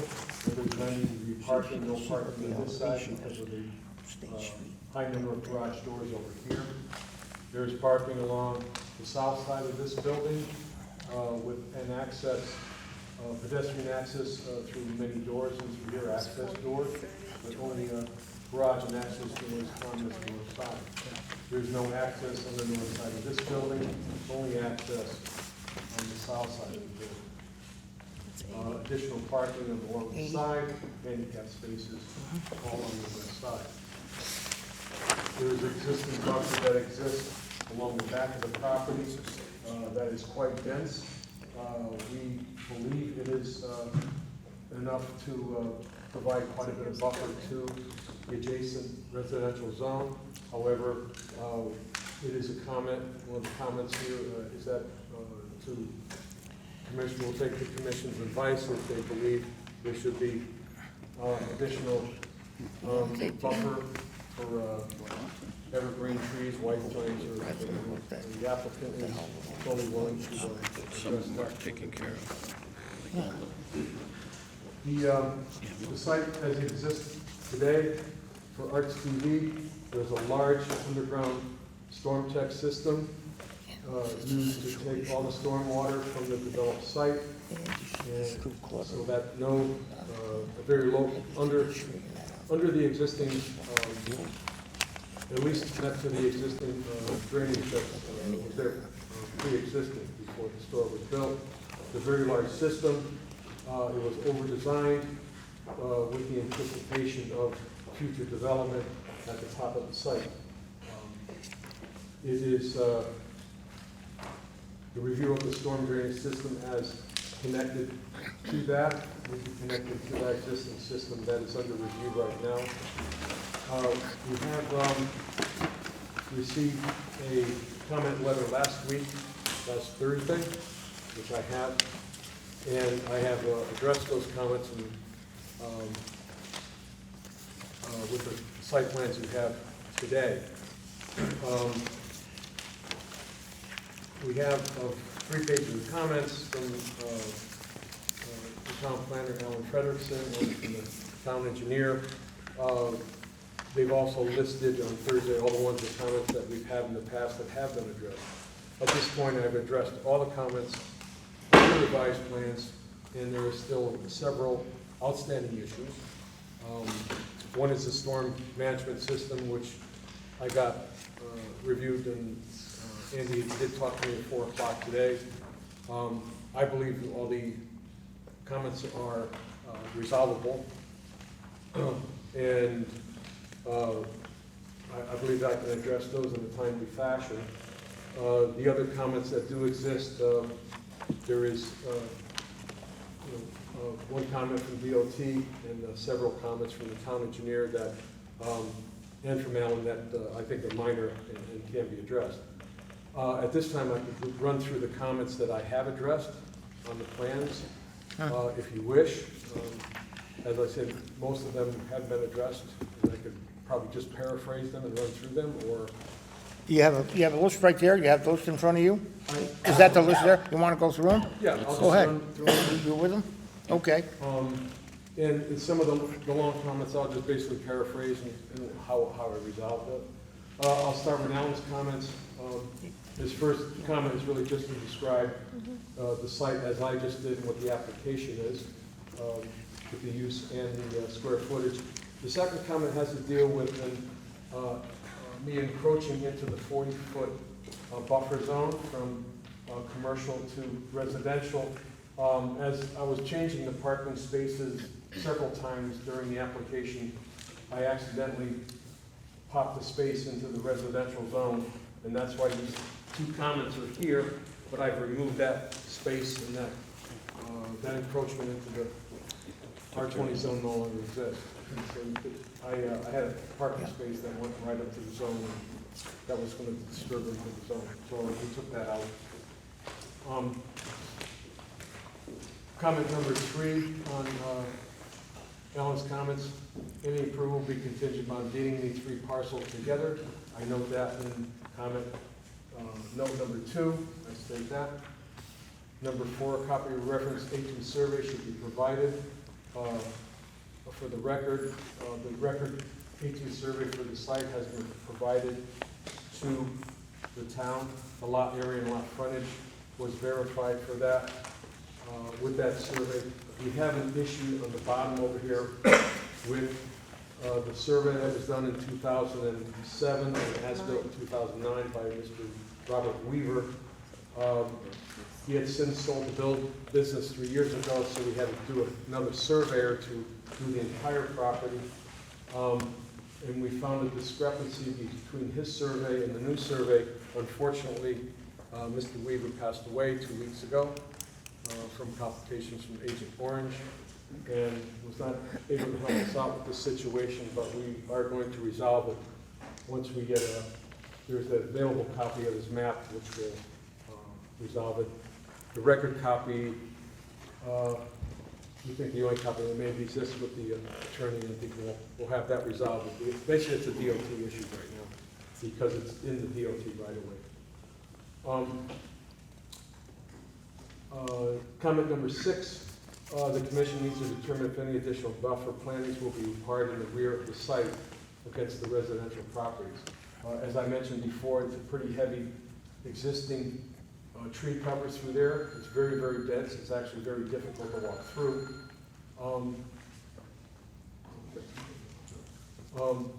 But as I said, if the commission believes we need additional plantings, we would put white pines just as we are proposing along this area. You could turn to sheet 2. This is the landscaping plan, which is below that. We have a planting buffer along the residential zone here where the apartments are. There are existing buffers here, this is the buffer we're talking about. And we could easily plant additional trees back there if the commission feels that. We need that, I don't know if Alan or anyone has reviewed that yet from the town and the field about the buffer in the back. It's hard to access that, but it can be accessed, and I did. There are some gaps or spots. What I'm more concerned about with is how it gets cleared. And if a contractor goes in there and clears out the understory, the underbrush, a lot of times you have very large gaps. It's not so bad from, say, 12 feet up on, but often too much gets taken out in that lower area. So it may be something the commission wants to address in that sense, to require, a certain number of plants to be put in and trees to be put in that lower area, the intent of which is to cover, the first 10 feet. Right. We had this whole area staked out with the building, location of access roads, and we staked out the buffer. We went physically out there and taped it off with a very large orange tape with color-coded many signs out there saying, this is the buffer area, don't touch it, it's all located. And we're going to be right on top of that. We've already talked to the tree clearer about that. And again, if we clear up, to this area that has to get cleared, if it doesn't look good, we'll be more than willing to plant some pine trees there. They did, it was very helpful that the buildings were staked out and they were clearly marked with stakes. I think that was very helpful. Yeah, we marked out the tree clearing area too, we already did that. So the tree guy could actually see what he was taking down. He could look at the map and see it out there, it was marked. So anyway, there is that thing that still has to be addressed.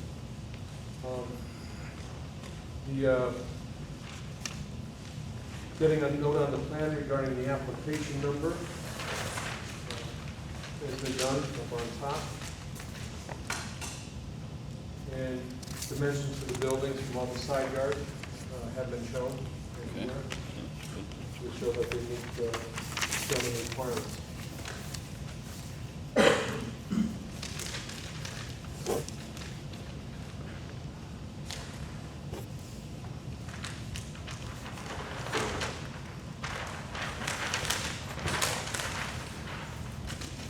The next comment on the second page, minimum 2-inch caliber tree in all islands and all ends of roads, provided tree species.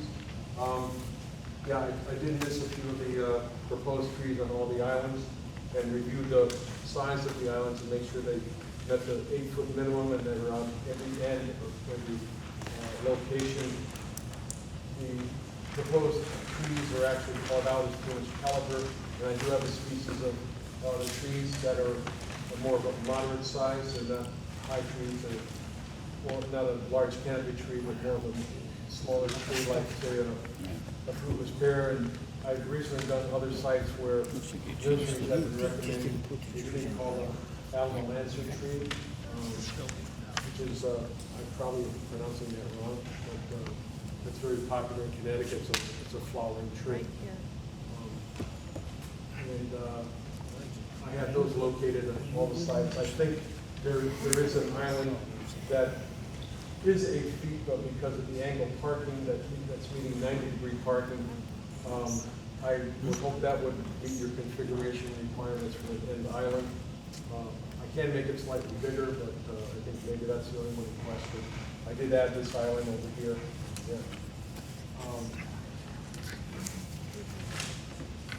The next note indicating that all landscape areas are to be provided an underground automatic sprinkler. That's handled in note 3.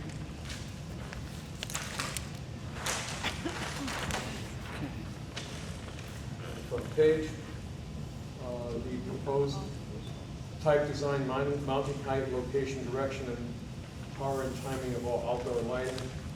All the lighting fixtures are shown up here with their power requirements. I did hand kind of a large lighting report to Alan showing the actual ISO heights of what the foot candle levels are on the entire site. There was and then with the application with all the specs on the lighting. Yeah, we received that. Okay. I didn't bring the large copy. Alan has that. It's a color-coded copy. You can actually see that the foot candles drop to 0.1 foot candles or lower as it approaches the property line, and it's 0 as it crosses the property line. They're dark sky compliant, right? And we have it dark sky compliant. The ratings here, the UG ratings are up here. And there's a silhouette diagram also on 8.5 by 11 of the application that shows it all works. And they're a maximum of 15-foot poles. Next, under F, a note indicating there will be no outdoor storage on the property. That's under note 4. That was on the plan. G, revised parking count, 12 spaces to 14 spaces. I had the wrong count over in here. And again, because I was moving and counting parking spaces, and I made a mistake on the count. But now I've gone over it several times. The count should be accurate.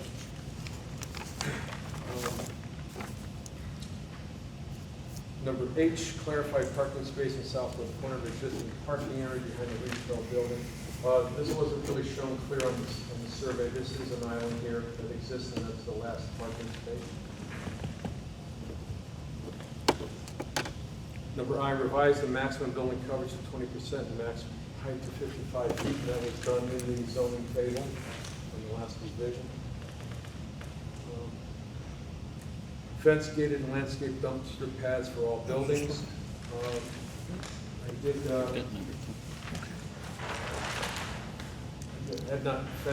not landscape the dumpster area over here, but now that's landscaped. And both areas here and over here are fenced and landscaped. There's a dumpster down here for this area, and a dumpster area for this area.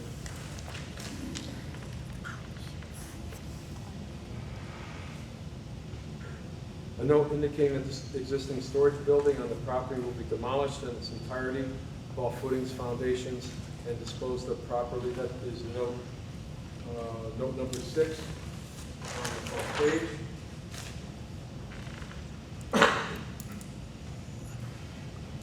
Number N, the 8-foot wide landscaped islands and all ends of rows of parking. Again, I reviewed that and readjusted some that were not quite 8 feet, so they all should be 8 feet now. And the rest are requirements as conditions of approval. That I'm sure you must have on all your conditions of approval. And number 6, I add a note 11, submit an as-built plan prior to bond release. And number 7, post the bond as required. That is on note 12.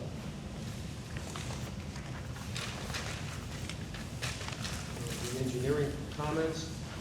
Comment number 1 was basically a discussion about the stormwater management system. Again, Andy and I have talked about it. He's reviewed it. I believe I can address the comment for that and resolve that shortly.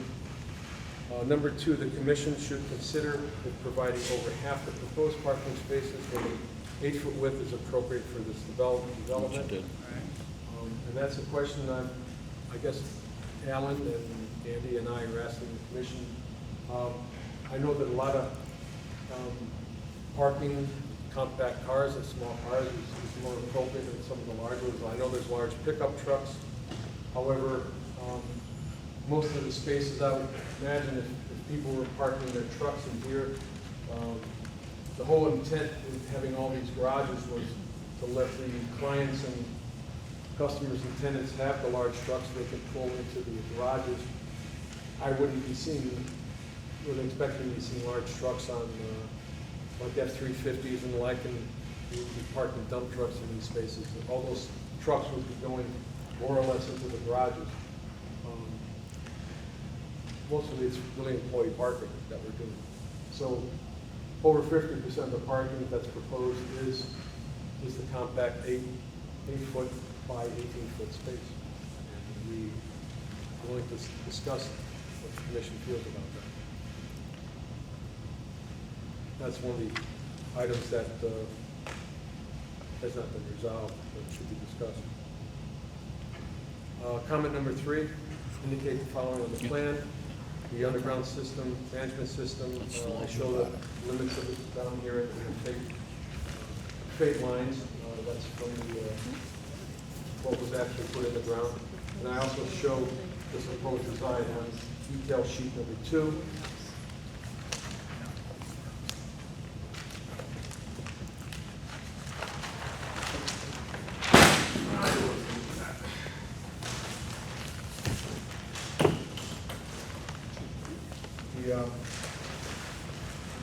The complete design of the system is shown on the detail sheet 2.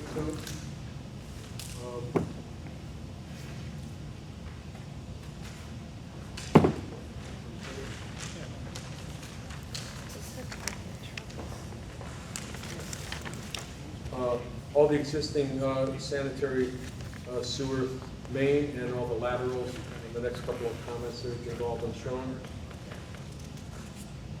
The existing sanitary lateral that is coming from the existing building that is here, that's going to get removed, it's actually in a very good spot for us to use for this building. And we want to tap into the end of that from our building, but it is required by the town engineer that this be checked, even though I think it was built 96, I think, for the lateral from next door. It's the new PVC lateral. It's required to have the TV inspected and cleaned to make sure everything is good. And that's noted on the plan up here.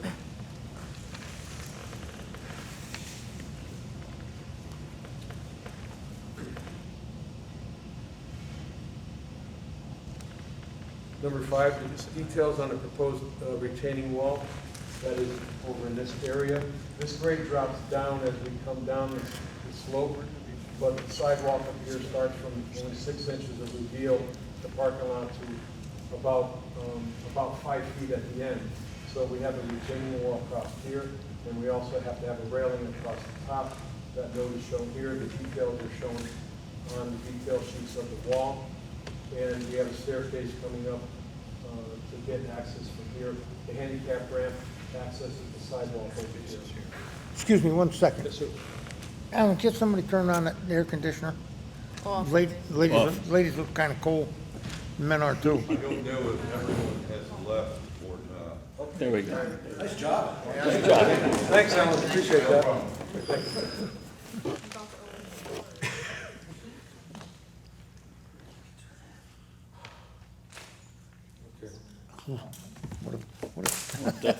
Yeah, make sure we got that baby down. Provide labels and sizing of the proposed roof leaders. We've done that over in this area for the proposed roof leader there and also here. Limits of the new existing pavement at the property entrance. We have done that. Limits of the property here. This will stay. This is all new pavement all the way around. This is going to be a cut into here, into this parking lot. Right now, the access driveway goes up to the back parking lot. This is going to get cut to provide spaces here. And then the rock cut stops. There'll be a fence across here. And the access can no longer go this way. There's no need to because we'll be coming around here to the parking lot here. Will be an at-grade parking lot right here, connected to the existing parking lot.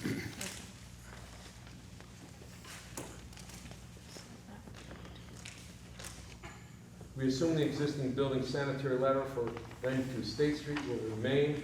The cleanouts will need to be brought to grade and fitted with traffic appropriate covers. It says the comment still remains. Actually, we found the cleanouts over here. They are existing and shown on the plan. This will stay. That's actually there in the field.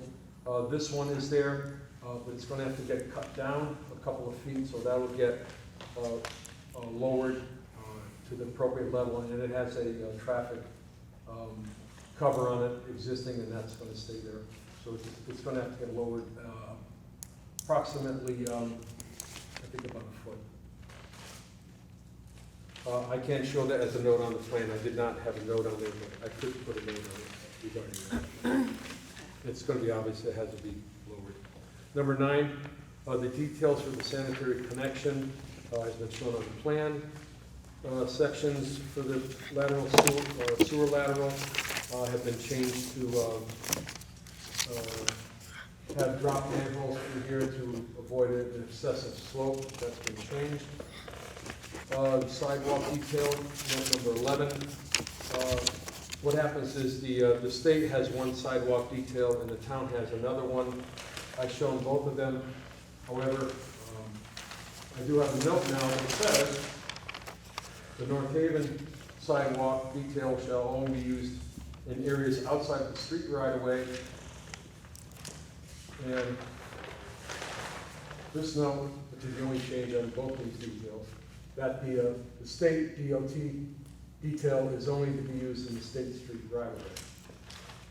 So that was handled in that fashion.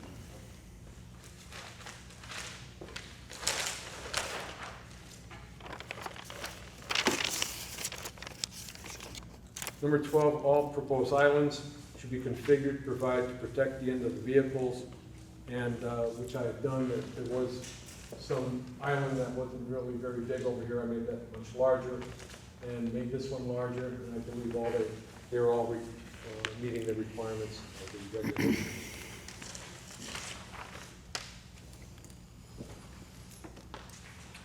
Number 13, any work within the state right-of-way shall be fully coordinated and permitted with DOT. That is note number 13 in the notes.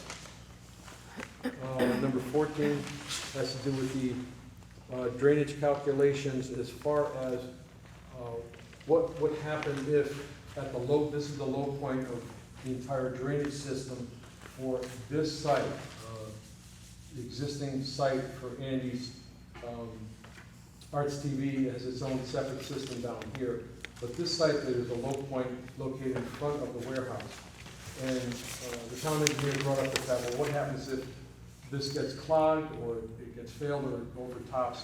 Actually, to get overtopped storm drainage wise, we would need an excess of the 200 or 300 year storm. But what happens if the grate gets clogged, which obviously could happen? What I did is regraded this area so that the water cannot go over the curb, down the slope, grade the slope, get into the street, make a whole big problem. I put a berm over here that's higher, it's a minimum of 6 inches higher than the grade over here. So as soon as the water starts ponding here, it's going to flow overland and right out to DOT, which actually it does now. So it's to keep it that way. So there's no way any water would go that way. You'd have to go this way. There would be a pond there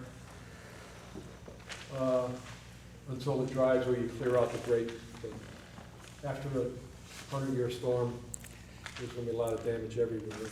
There'll be a lot of ponds. So that will, and since Andy does maintain all his catch basins, I'm sure that'll never get clogged.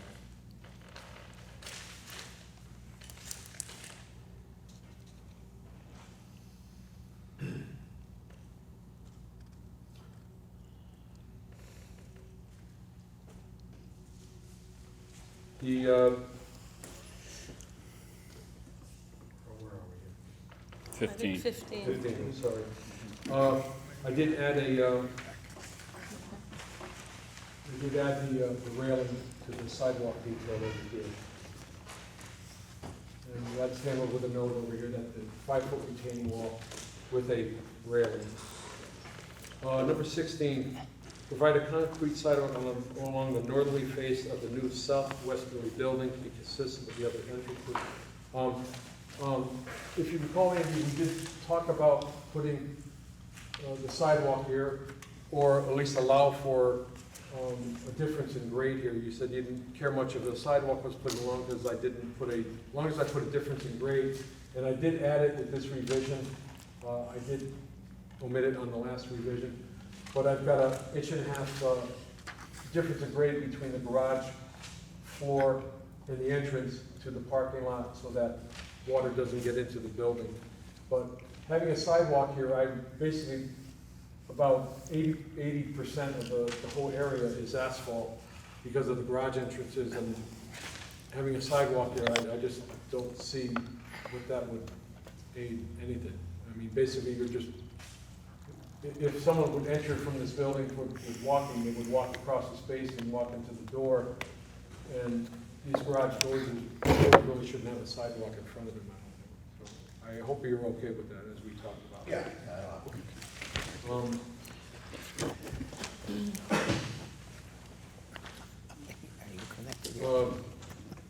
The other thing was, number 17, detailed cross-sections of the proposed rock cut, which I did show the typical section on the detail sheet.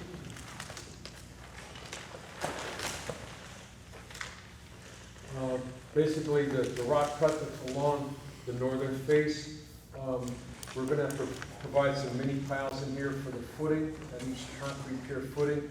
And because of the condition of the bedrock there, it's, it's very shaly and sandstony. It's subject to erosion, and normally when we have a slope like that, I mean, the slope is very stable as far as compression and things, but we put a very thin, kind of a mud slab over it, very stiff, so it just keeps it from getting worn from weather. So that's what we did there.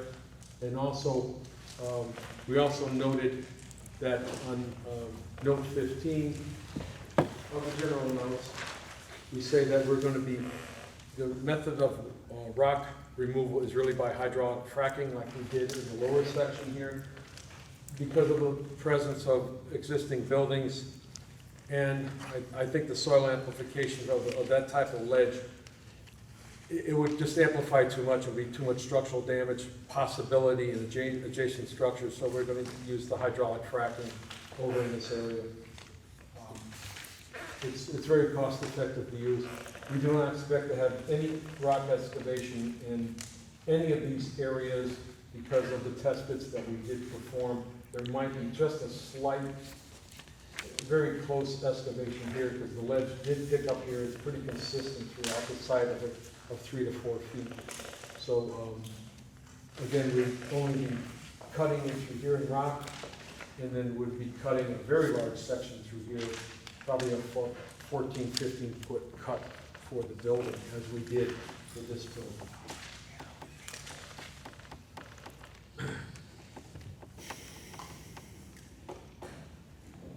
Number 18, I asking for an estimate of poly cuts and filled for all the site. Normally I provide that at the end of the process before anything, after everything has changed. And I will usually do it after the approval, so you'll be able to see what the quantities are for the bond.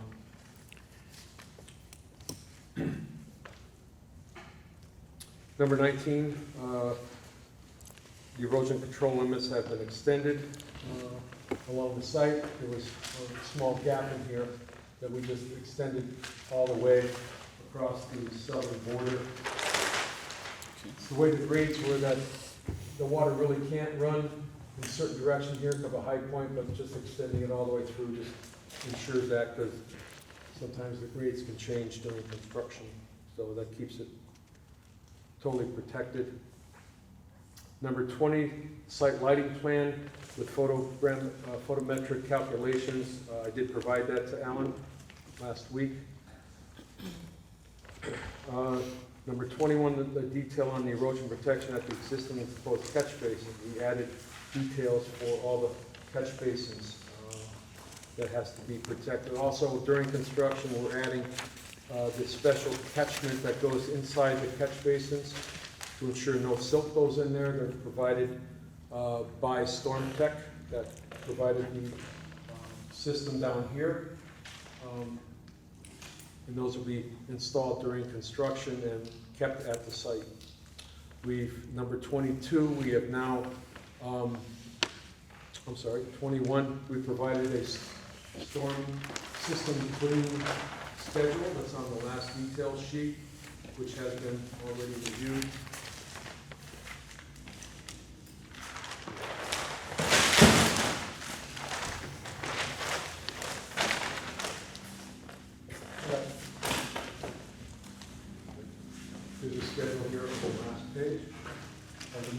procedure for it.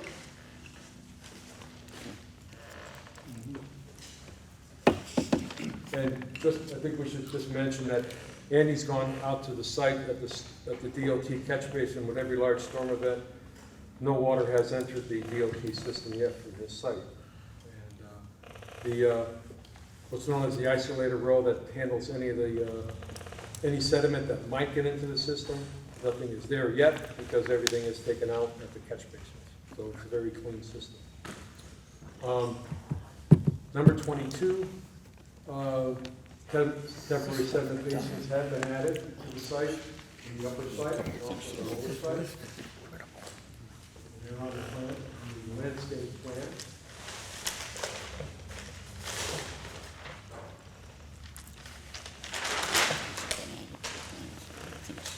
Temporary basin here in the low point, and a temporary basin here in the low point of that site.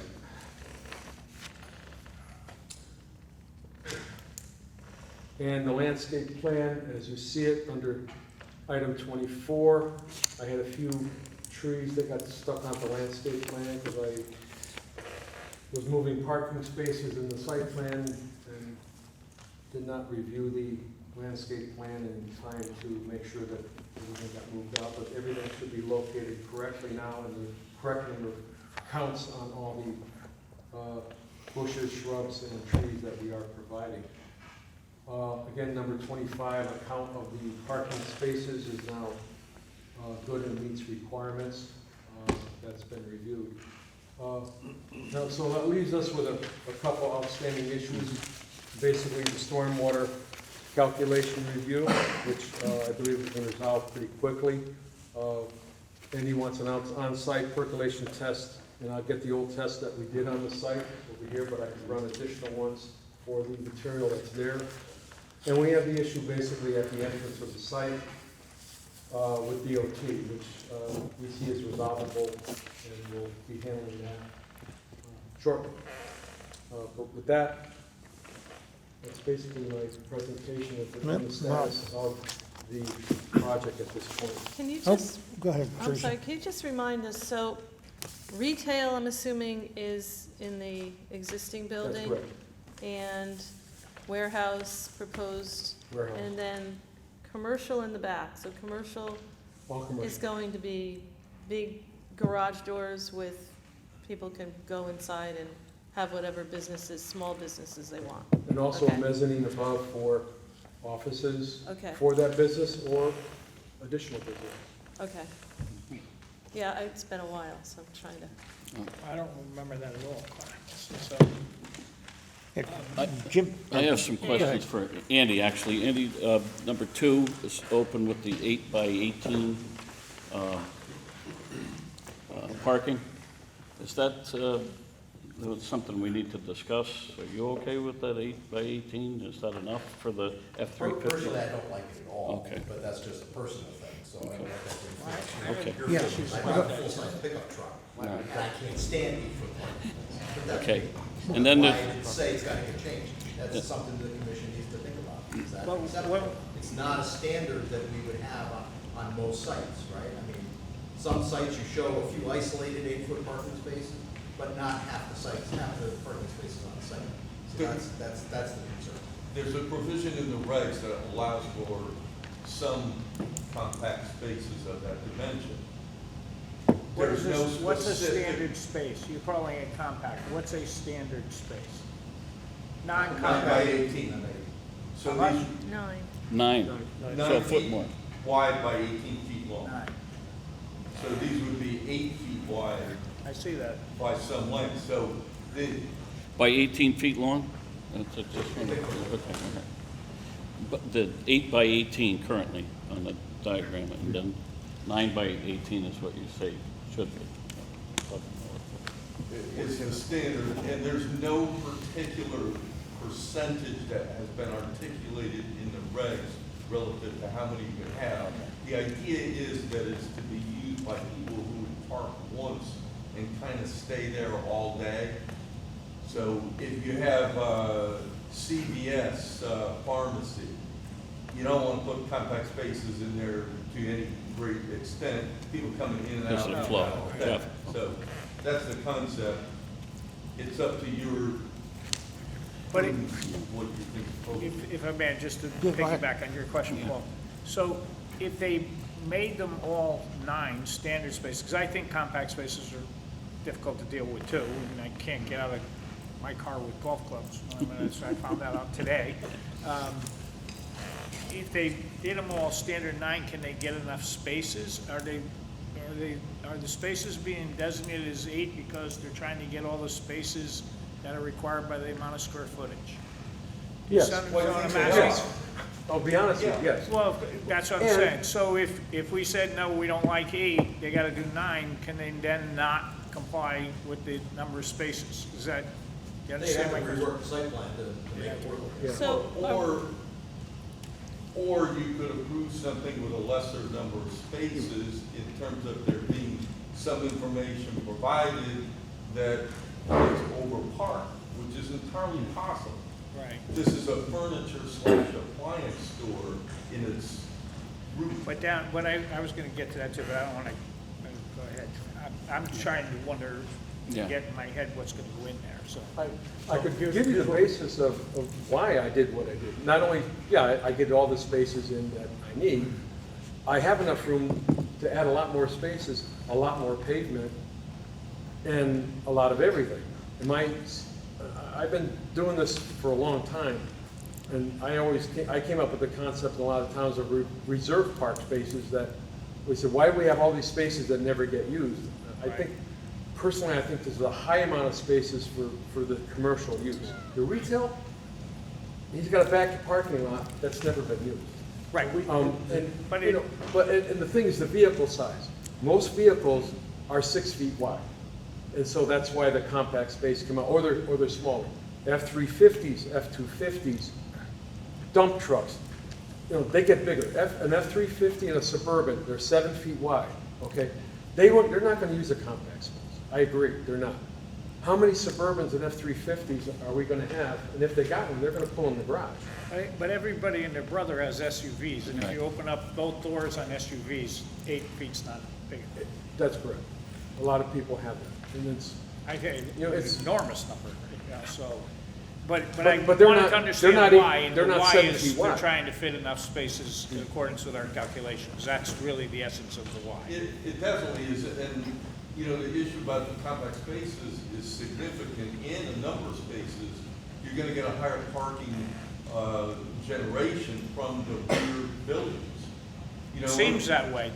I was gonna get there again. I didn't want to cut Paul off this. So unquestionably, when you have a furniture and appliance store, you just don't get the same parking course. need. Right. Either in terms of bulk numbers or in terms of size. Got it. And in the back, you need the larger, you're gonna have those Suburbans and pickup trucks, because the target market on the renting is possibly contractors. Well, that's the idea, they're gonna be contractors. Andy, you have to state your name and address. Andy Chacho, 92 State Street, North Haven. But the reason why we put as many parking spaces as we did, I was concerned about the back for future use, if we need to have a change of use. I didn't want to have to say, like, right for this type of business, because they don't No, have I enough get it. spaces. So that's why they're there, all right? I would like to address this back buffer, because that came up a couple of times.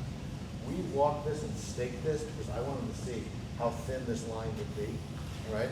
So just as the neighbors in the back don't want to see any commercial buildings, I don't want to see their houses either. Okay, I mean, I would like to make it as dense as possible. So if you guys have recommendations, fine, but if you're satisfied with what's there, I'm not. So, I mean, that's something that we're gonna take care of regardless. There is a large number of shrubs and trees on this, because we want to put them everywhere. We really don't want anybody to be able to see what's there. In terms of this warehouse building, the one for the store, we had to move all our merchandise out of that whole building that's there now. We did that a year ago, because it just got too small for us. We moved to a warehouse in North Branford that's 5,500 square feet. We thought that was great, because this little building is 1,800 square feet. Well, we soon found out that was too small. That's why this has an 8,000 square foot footprint and a 2,600 square foot lot. This should be enough to satisfy our business for a long time. So this is an absolute need for us, okay? These buildings in the back when we were looking for rental, we couldn't find anything that was 2,000 square feet or 3,000 square feet. We always could find 5,000 or 10,000.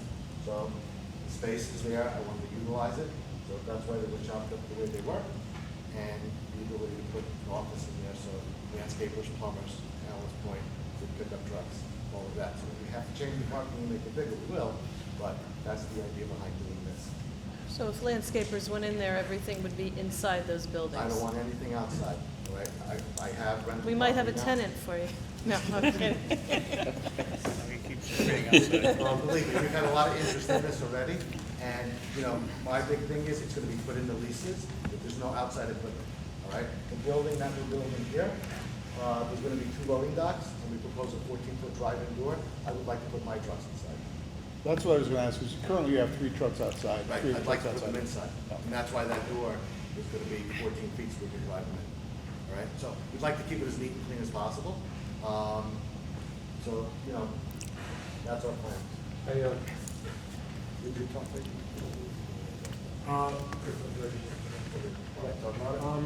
one more point on the parking.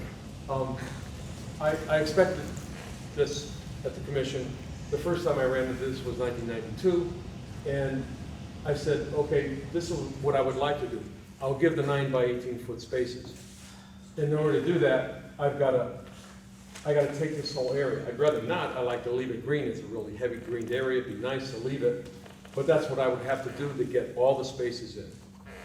What I would like to do. And how many spaces would you get with the 9 by 18? I gotta get the As single. opposed to the 18. I'd have to get the as single. 8. I gotta cover your regulation. Yeah. What I would like to do, if the commission would just think about it, and it worked very nice in 1992, they've never used it.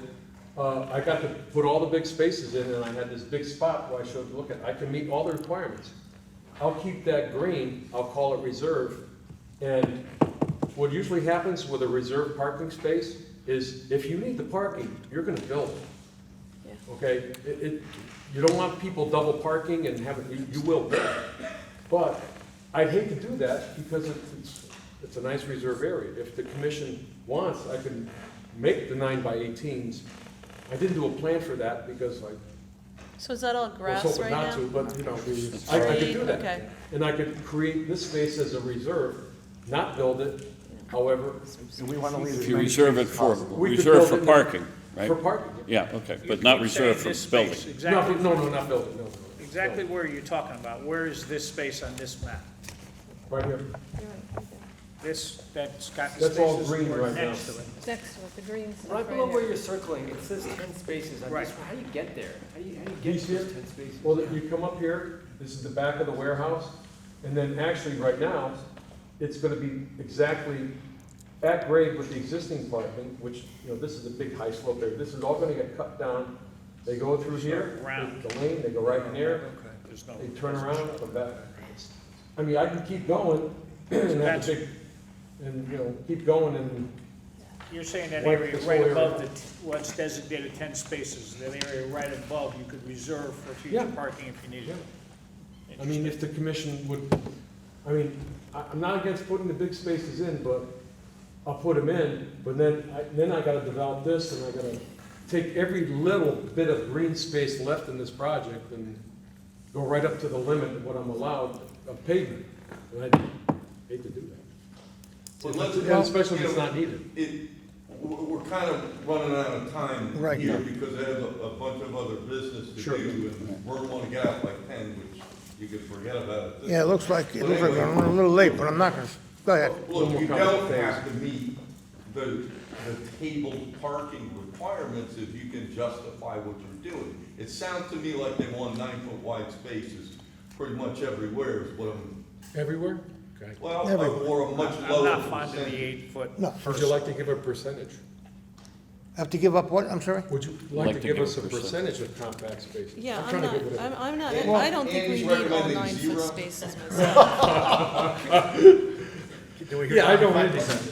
I don't know, we should discuss it. I don't Well, think if a we car's need all small, 9 look. feet, If a 9-foot car's spaces. 7 foot so- wide and you open the door, How many 7 foot, I mean, that, The 9-foot was developed for, all the old the Cadillacs, the Right, the yeah. big doors, 7 feet. Almost all vehicles are 6, even the SUVs. It's really the big wide open doors. Are there that many? A lot of them are sliding, it's like, What do you think? I mean, most of the 8-foot spaces are back here? Where are most of them? I can see They're them all, on the they're all other around those buildings, Okay. the new buildings. Can't get everybody at once. Well, if they can't fit in the parking spot, they're gonna overlap. Well, they're gonna, right, That's what's gonna happen. right. But, yeah. And I doubt that every That's- space on this project is gonna, I see, this is not used now. What's gonna happen, this we're gonna have to continue this anyway. What's gonna happen, that gets developed, this is gonna be never used. Right. Chris, Everyone's the, gonna park up here in the garage, and this is gonna be nothing. Chris, the spaces around So- Andy's current store there, We have one more issue the, to talk the about. spaces around Andy's current store. I'm sorry, sir?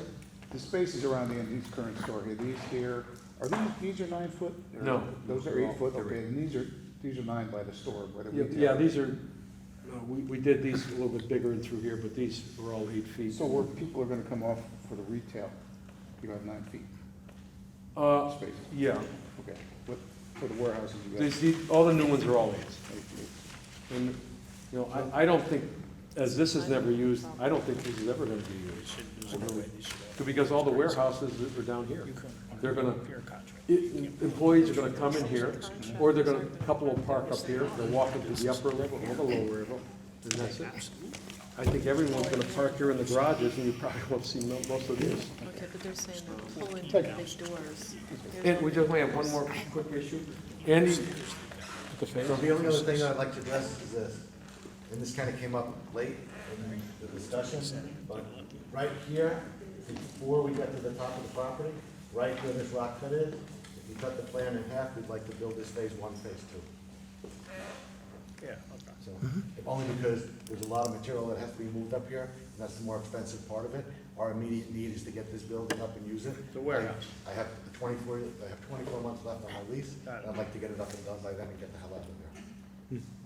All the material, most of the material is right here, and that's gotta get out anyway, you can't use it, gotta go. okay. So, Okay. And just to clarify, we're talking about the upper parking lot, the upper parking lots? I'll come over and show you. yeah, basically, he wants to build this building, and But that this construction has is to so get much graded easier. anyway, so we probably Be will able to build it accomplish it from all. here, or that. Yeah, because this is a cut. No, that makes sense. Yeah, it really isn't gonna matter. You got, the state statute has changed, and you've got some 19 years to complete your construction. We'll all be long gone.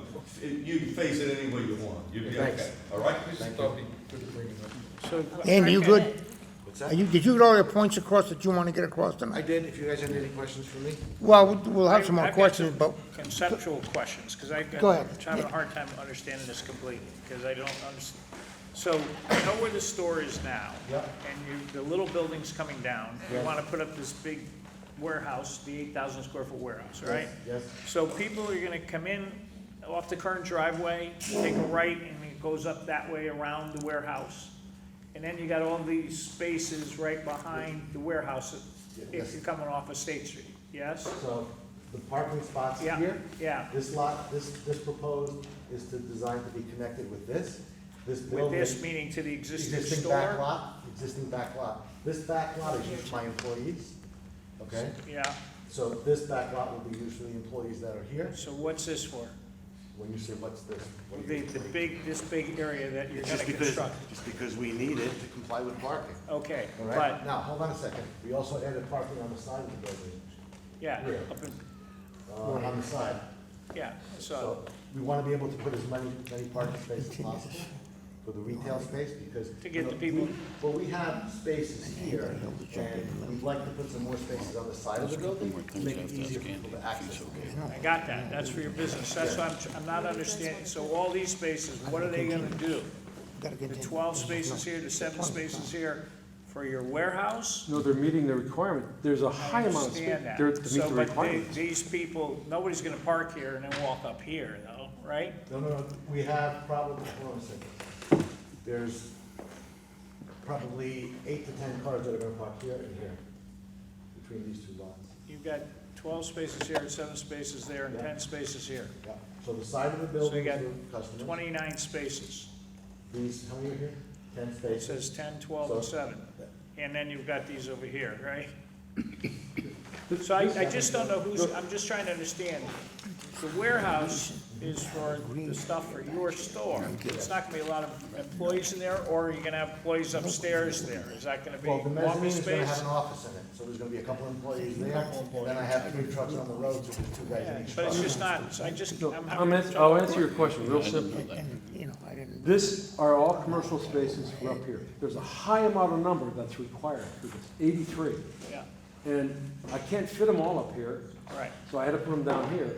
And I think this will never get used because. That's what I'm saying. I- That's what I'm trying to But the amount of understand. spaces are up here are gonna add You don't have up. enough up here, so you need them down here, but the people, somebody who's up here, these 2 buildings up here, that was, became my next question. What are you thinking these are gonna be in the future? Like commercial businesses? Yes. So Landscapers, landscaper, God help electrician, us. things like that. So, but think about electricians, they have, you know, maybe one employee that comes, they put their equipment inside, so what do we need, 2 parking space for one? Yeah, I mean, They those don't electricians always have a meet lot of, there. I get it. They meet on But the there's no with that. no employee's gonna park down here and walk up here. That's just not gonna happen, right? Because no one's ever gonna use He's down there. agreeing anyway. with you. There are too many spaces that are required. I get it. But these meet the I understand. requirements of the zoning. I get It's it. very I close get to, I agree, it's not. So, Great. what is the breakup, are these 7,000 square foot buildings? Correct. So subdivided? With Yes. 2,300 square foot lot. Each? So the idea was, each, we divided it this way, so this is 50 by 100, so it's 1,000 square feet. So these are little users. Correct, with a 250 square foot office per each, but if I needed to put 2 together to combine this out, I could do that, and the same with this building. So this is why this was chopped up differently.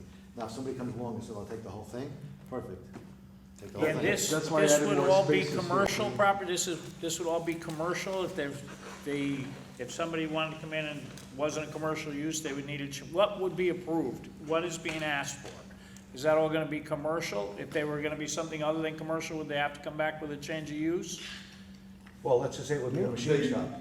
They would, and there's a certain amount of light industrial that could be there, but commercial, you're looking at, office space, business office space combined with ancillary storage. Yeah. You can do retail, you can do services. I mean, it's in the back up Light there, I'm light not really that contracting, worried about it. you know, that's what, ideal, light contractor. You got a garage, you got, Well, it could be an architect's office. No, no, Could be. absolutely. Yeah, right. You know, there's a lot of people who do eBay from home, they wanna Right. get the hell out of the house and get an office and get some more space. I just for my 2 cents, I just don't like those narrow spaces. That's the only issue I have with this whole project. I With the what? understood. Narrow spaces, I don't like the narrow spaces. So let me ask you a Small question. space, I just- No, well, My understanding, let me I ask you a think we should question. talk Wait, about he's- that. we'll- My understanding is that when you have retail, it's 200 square feet per, It's one space per 200 square feet. It's right on the plan. Right, right here. But warehouse is 1,500 square feet Right. per parking space. Okay? So if I go by that number, we can erase a whole lot of spaces and make it work. I did it this way so that if there's a change of use in the future, I don't have to get the paver out and start paving again. You know, we're also bringing up a pretty heavy water main in case there's other service that is needed. So, you know, I'm just trying to think about this for the future use, Get it. you know? Don't make it But the worse. reality of it is that the commission has the authority and the power to approve a lesser number based on the fact that they're planners and they look at the cooperative nature of the parking spaces and the particular use. Yep. So if you can come back with a reduced number, don't be focused so much on the exact number that's generated out of the table. Okay. If you can make it make sense. Yep. If you can look at the ITE standards for an appliance store and it's less, you can redo your number and carve that up. Hold on a second. When I had that argument back in 2007, it said there's high dollar retail and low dollar retail, nobody wanted to hear it. I was forced to comply with 200, one space for 200 square feet, and I did it, right? Now, I will tell you, you go down to Cumberland Farms, they get 3,000 cars a day. If I get 10 cars a day, most of our business is done over the phone and the internet. I know.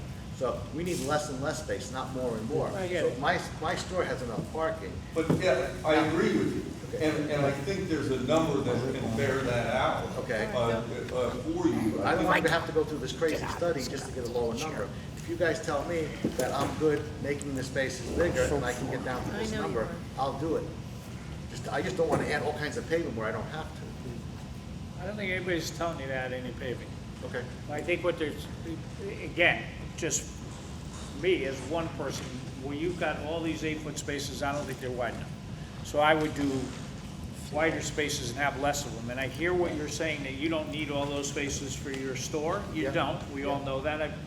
Everybody's been by your store. We Yeah. can see how many spaces. You don't need them.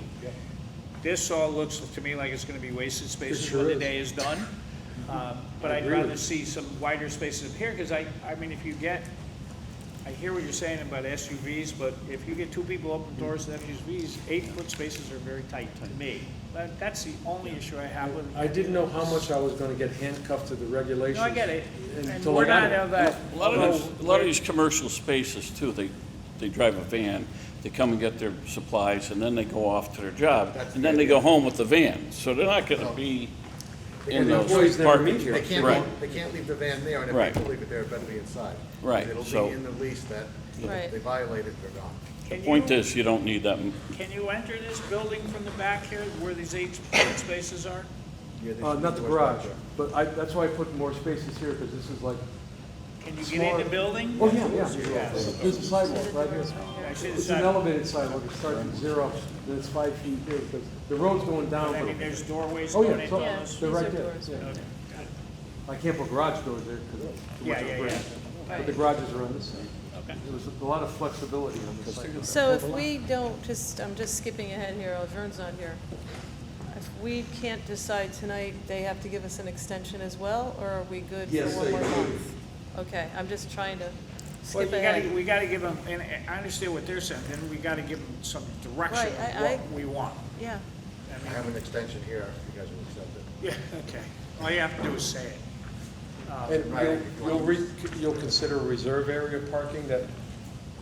we just That's won't- fine by me. We just don't pay it. Alan's saying you don't need that. No, you need a reserve area. What I'm saying Okay, yeah, is yeah, okay. that calculation, if you can come in and justify, talk to Andy. You didn't hear what Andy Alan knows how many said earlier. spaces he really needs. Sure. Yeah, If say you again. can give these guys a You didn't hear what Alan presentation said that earlier just when shows, not from a parking About the consultant, parking. just what Well, we you could've believe still you approved it. need, and they can hang their hat on it, Yeah. Less Okay. then yeah, we can they're talk, willing we'll to talk work to you on about it. it. Okay, good. Who would like the written extension? So he's gonna give us I an do. extension for, So if you're I gonna think continue it's it, the best thing to and do. this letter here from Mr. Chapio indicates, I would respectfully like to request that the board grant us an extension until the next meeting, which I believe is August 1st, 2022. Okay, what I need you to do is put on the record the fact that you're granting them an extension to act. They're not granting you an extension. You're granting them the ability to carry your application one more month. Okay. You can just write that in. No, you No, just you say can I'd say like the it. board to carry my application one more month. Like, And you grant them an extension. I am granting them an extension. Say I do. I do. Before we leave, Rod has So a help me question. Perry Mason. Rod has a Yeah, I question. got one more question that you guys just probably want to hear now. It's for Andy, the engineer. So they're saying that they're confident that they can meet stormwater regulations with modifications. Do you have the same confidence that it's something that can be worked out? Oh, I'm quite sure we can get there, yeah, absolutely. All right, that's it. What's the, Good.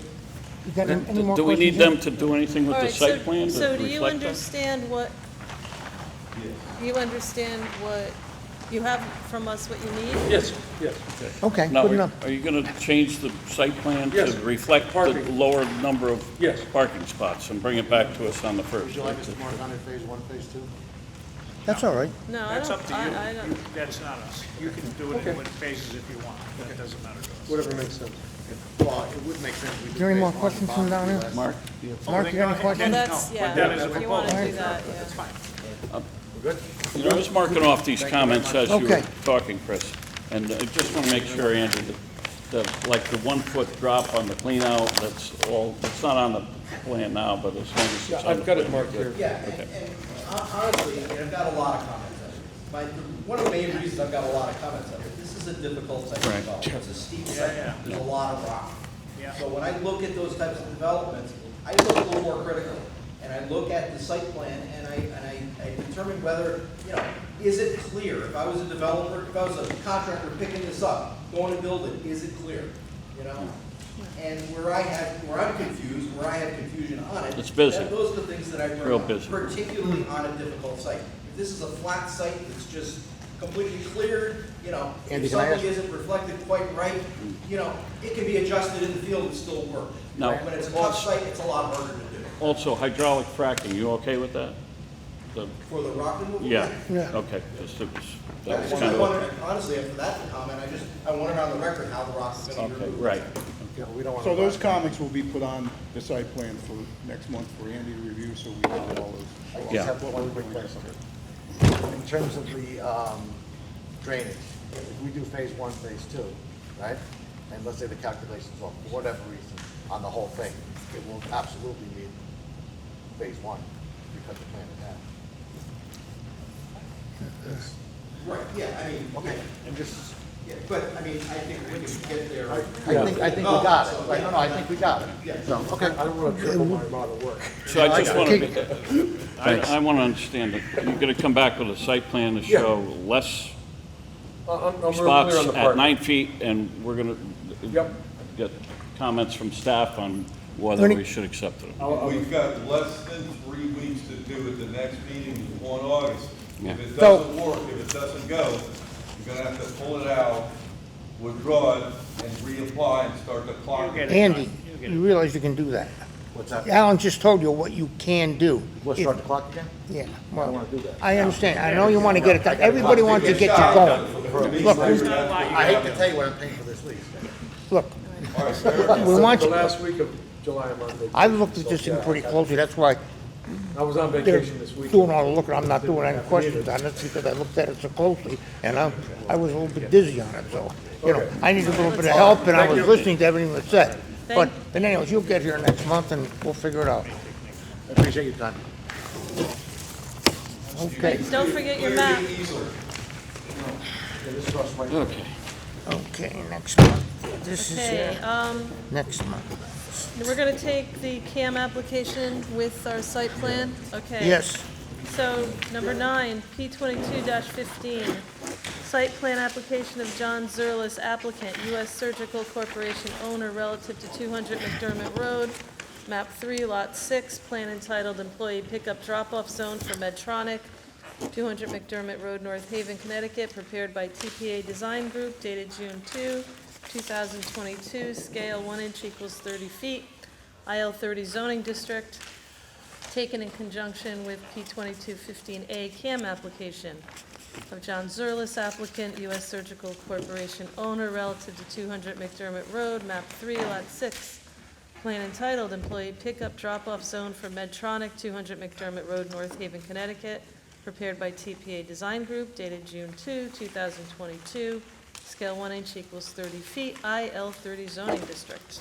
okay, thank you, Teresa. Well, John?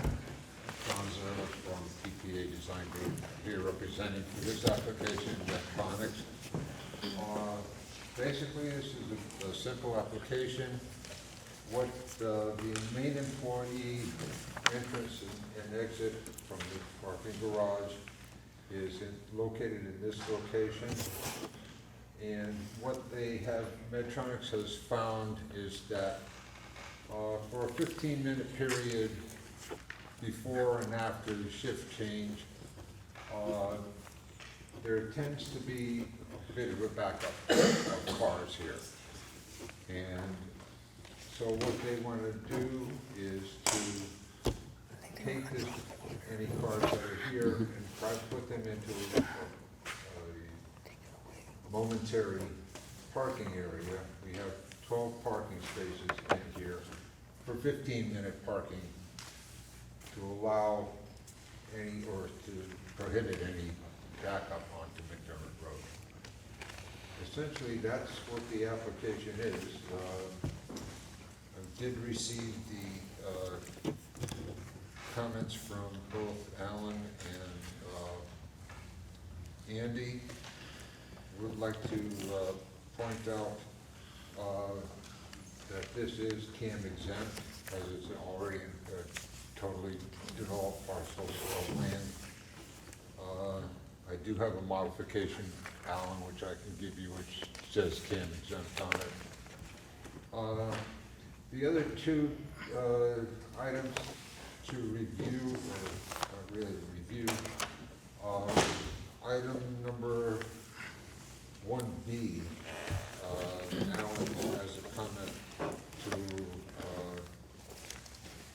install 2-inch caliper trees at each end of the parking. As you can see, we've got, this is an existing tree, it's a 36-inch diameter, so it covers a very large area, so we would like to have that eliminated.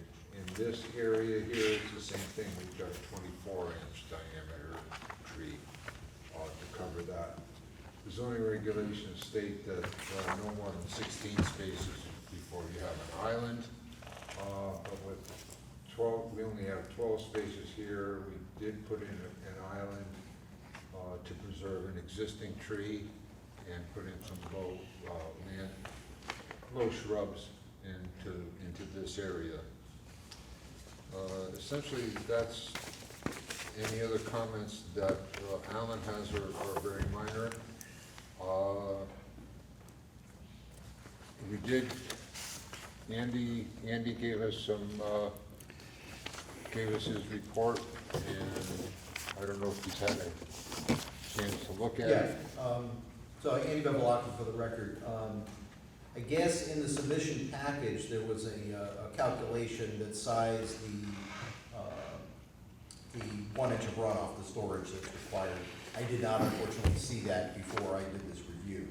I was provided a copy with it, very simple calculation, I looked through it, and it looks like it covers what's required. So that first comment is addressed.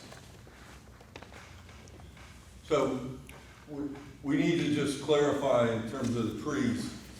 The regulations require that all ends of rows of parking terminate with an 8-foot wide landscape island containing 1 2-inch caliper tree.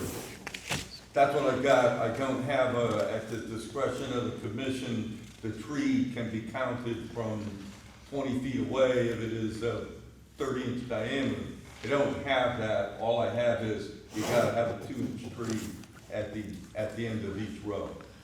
So that's what I mean. Right. So how do we address that? What does that mean?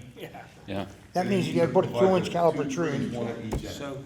So, just so I understood what was going on, you're telling me there's a big tree there, that should be good enough, you're telling me that's not good enough? It's not the island, that's the problem, it's the location, great tree. So what happens if, where would it go if we had to put 2-inch trees? Is there room? That's the question. There's really no room for it in. So you're gonna kill a big tree and put a 2-inch tree? Oh, Where the, no, we're not gonna do that. Yeah, you have the tree the existing tree is right here. I don't see the tree on the blow up, and we can work it out, but it's gotta be in the island. So, somehow, that's where it's gotta go. You can get rid of whatever other trees also, you want. I'm not proposing to cut down one of the larger trees, but. We don't want them to cut down. We don't want them to cut down any trees, What so. I'm saying is, you could relocate one of the other trees you're intending to plant into the island. And to one of the the existing trees is a $15,000 effort. I'm not talking about doing anything else, I'm talking about He's taking saying one of the trees new ones that you're going to plant, to put at the end of the aisle. and throw one at each end, so even if Okay. it's pulled off a little bit, yeah. So, one there and one at the bottom. So you're saying we can't approve it without it? If we think those trees are big enough, we don't have that discretion, that would be a ZBA issue technically if they Yes. wanted to do it? Yes? Yes. There's no room to put trees. Yeah, but John, I think you can get what Alan is saying, to get that 2-inch caliper tree in that where you're talking about, to make this He's work. saying we Saying don't there's have no the room for it. No, ability we don't have to the let you ability. out of that. So Right. put a little stick tree in there, Can't, at one end and the other. Put John, little put 'em stick in. trees in. That's I what Put 'em am in, John. willing to go there with you, John, and meet and look at it. If you We'll want. work it out with Alan. We can work it out, but the Yeah. department's gotta stay. Nobody wants to stop your project, but he's saying that we can't say you can be excused from. We might have to relook at that. I'm just saying that I consider this at the end of the aisle. Here's the aisle, and you've got the Right, tree. he'll convince him of that. Yeah, how do you John. define end? John, can we, if we approve this, can we approve it with the trees the way it's supposed to be? And you can work with Alan to make this work? That's not a problem. Good That's enough. fine. Okay, Then you're good. good. Anybody else got any questions? No. Can I make another quick comment? Yes. And that's, maybe it's something I have to work with Alan, but, as before in all of the other projects that we've submitted to this is all considered as part of a master plan. Right. And there's a bond. Right. The bond is like 300,000. Right. Like to be able to incorporate this rather than a new bond. Do a new We bond. don't want it. You got to talk to Andy. Okay. That's okay? All All right. right. yeah, I you're think good. we did that the last But time. they had a choice. They could either post a new bond or, and I understand the problem with that, or revise the old bond to include the ordinance application. Right, that's what he said. Either way. You want to revise it? Yeah, Right, exactly. Okay, thank you. Thanks, Jim. Okay, John, thanks so much. So we just consider this a drop-off area, Maybe one worked more? out. Okay, now the cam is done. Yeah, Where are we now? one more. Okay, read it. T 22-16, site plan application of At Home LLC applicant, August America LLC owner relative to 300 Universal Drive North, map 21 lot 9, plan entitled At Home at North Haven Commons, site plan modification for outdoor storage, 370-376 Eagle Crossing, North Haven, Connecticut, dated June 3rd, 2022, scale 1 inch equals 50 feet, IL 80 zoning district. That's a bad easel. Terrible easel. My name is David Sacco. I'm a civil engineer with TPA Design Group in New Haven. This is about North Haven Commons, first approved by this commission 16 years ago. As you may recall, a little over 2 years ago, the commission approved a small addition in the rear of the facility and a conversion of the old Toys R Us space and the Ulta space into a new retailer called At Home. That whole thing sort of went to sleep for a while because of COVID. The site work is complete. They're doing the interior fit out now. And that application, that whole process was through the owner of the center rather than the tenant. The reason we're here this evening is because the tenant At Home would like to install an enclosure in the back of their store at this location, the purpose of which is to hold baled shipping material for reuse. Essentially, when stock comes in, they unbox it, all of the packaging material is baled up, it's stored in an enclosure behind, reloaded into trucks, and taken away for reuse. So that is an outdoor storage function, and the facility has never had a specific site plan application requesting an outdoor storage use. So that's the reason we're here tonight. It's just, this is a blow up.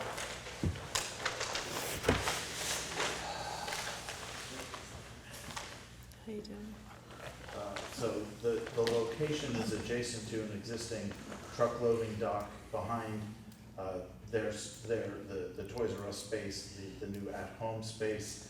It's a chain link fence, 6 foot high, it's roughly 50 feet long, 14 feet wide. It'll have privacy slats in it.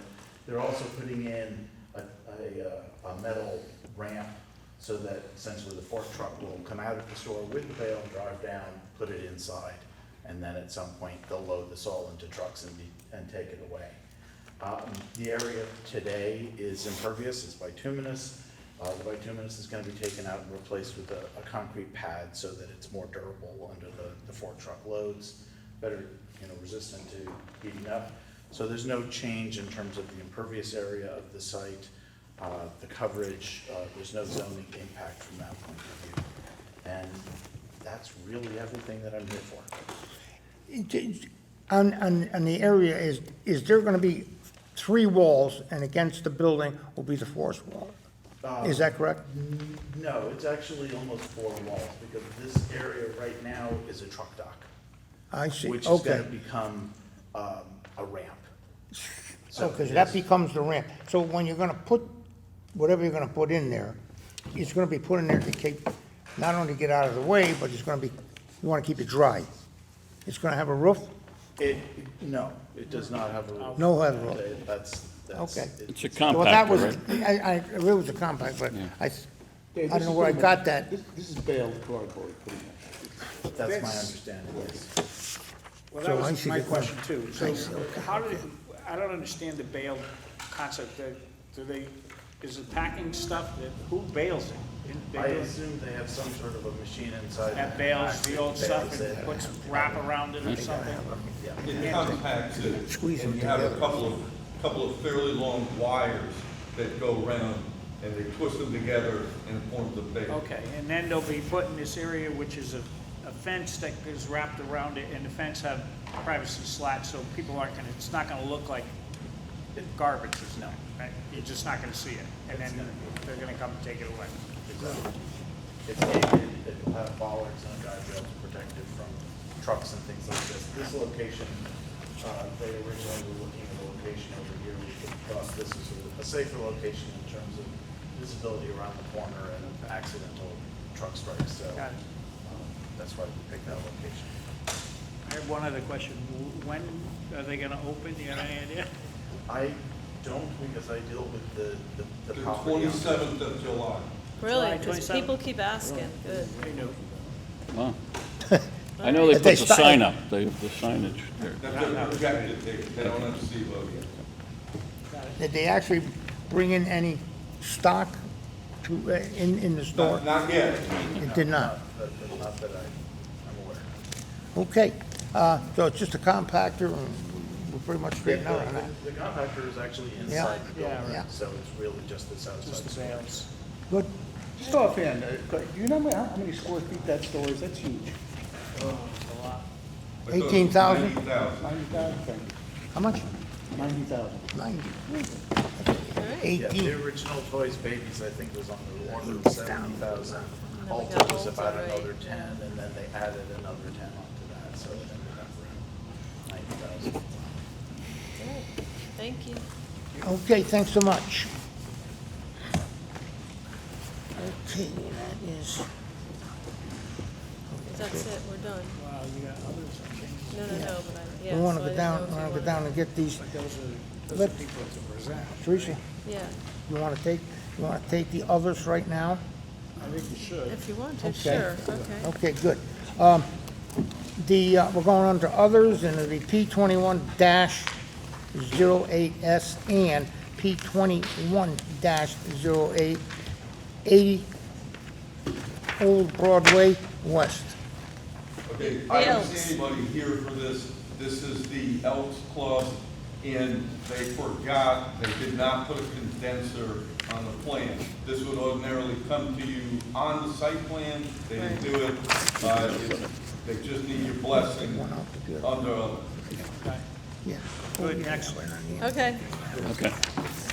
compressor, okay. Pretty much good, okay on Are that. you gonna do it in deliberation? Right, yeah. Yep, okay. Then we got P01-06 and P01-07, 520 Pool Road. That's Oakview, right? Yeah. I don't see anyone here. Is anyone here for 520 Pool Road? Then, here's the deal. Trucks keep coming in there in emergency vehicles. It's an elderly housing development. Oh, and they run that's- over the curb. yeah, okay. When they run over the curb, it damages the curb and the landscaping. They finally wanted to modify this. In addition to this, they're gonna remove the curb in the front to increase the handicap accessibility. So they'll do a grade connection with the entry level and the parking lot. So no, what happens to the sidewalk there? So they're gonna taper the sidewalk and slope it down, and they're gonna bring the pavement up a Oh, little bit. okay, all So there'll right. be no curb. Okay. And they're gonna reshape the island, and the fire chief commented, and he has no issue with moving Right. the hydrant 5 feet. You good with All that? right. Good with that, Jim? Yeah. Okay. Okay, 79 State Street. This is the one, Alan, I spoke to you about. We were gonna take off, and Teresa and I had spoke about this, and I'll let Teresa go ahead and address this. Chris, Yeah, I know you've been waiting all night. I'm sorry to make you do that, but he's okay with just working it out. Yeah, Chris. Yeah. You know, Rotary Club does the event Wine and Roses at Forget Me Not every year, except for COVID. We deal with the police department, we deal with QVHD.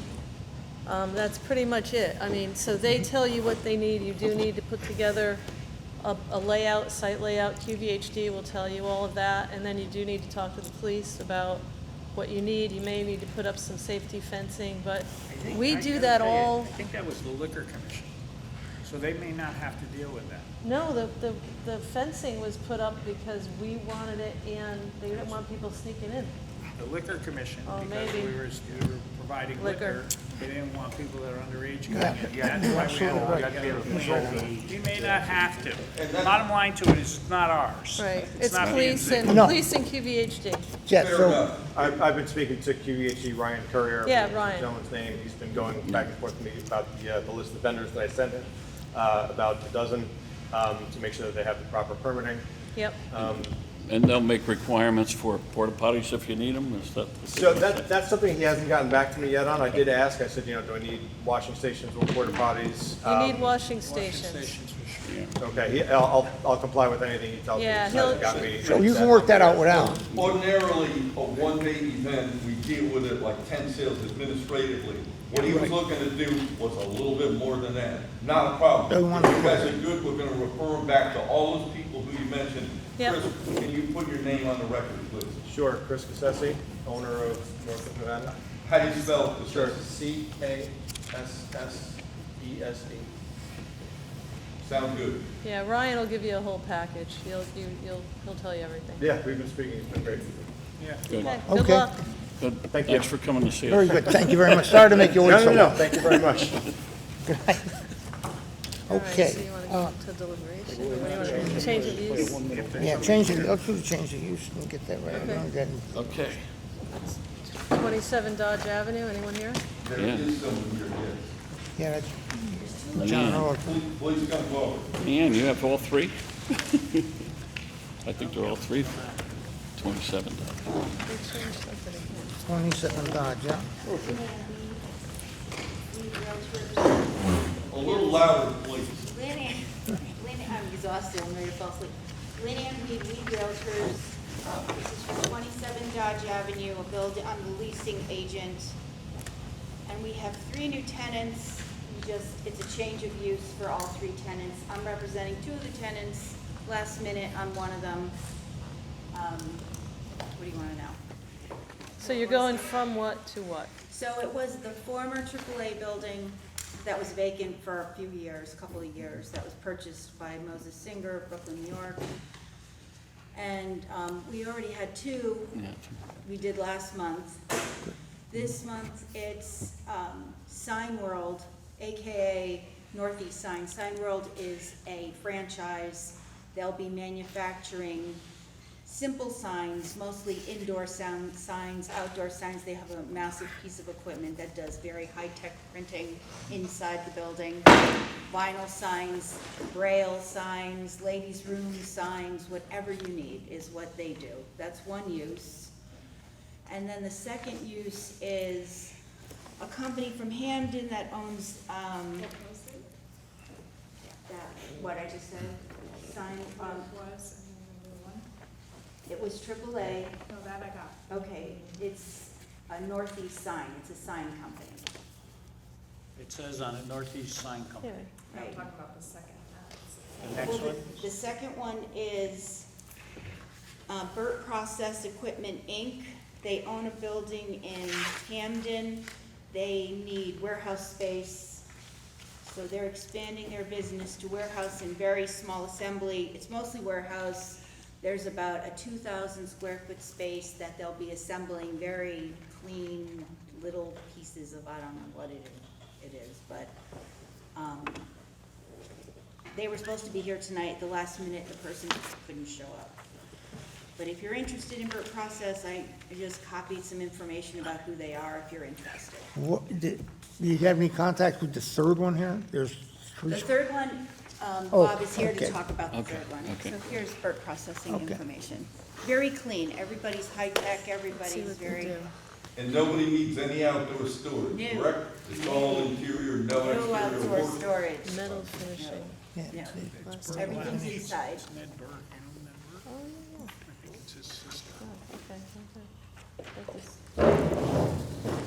So your use is for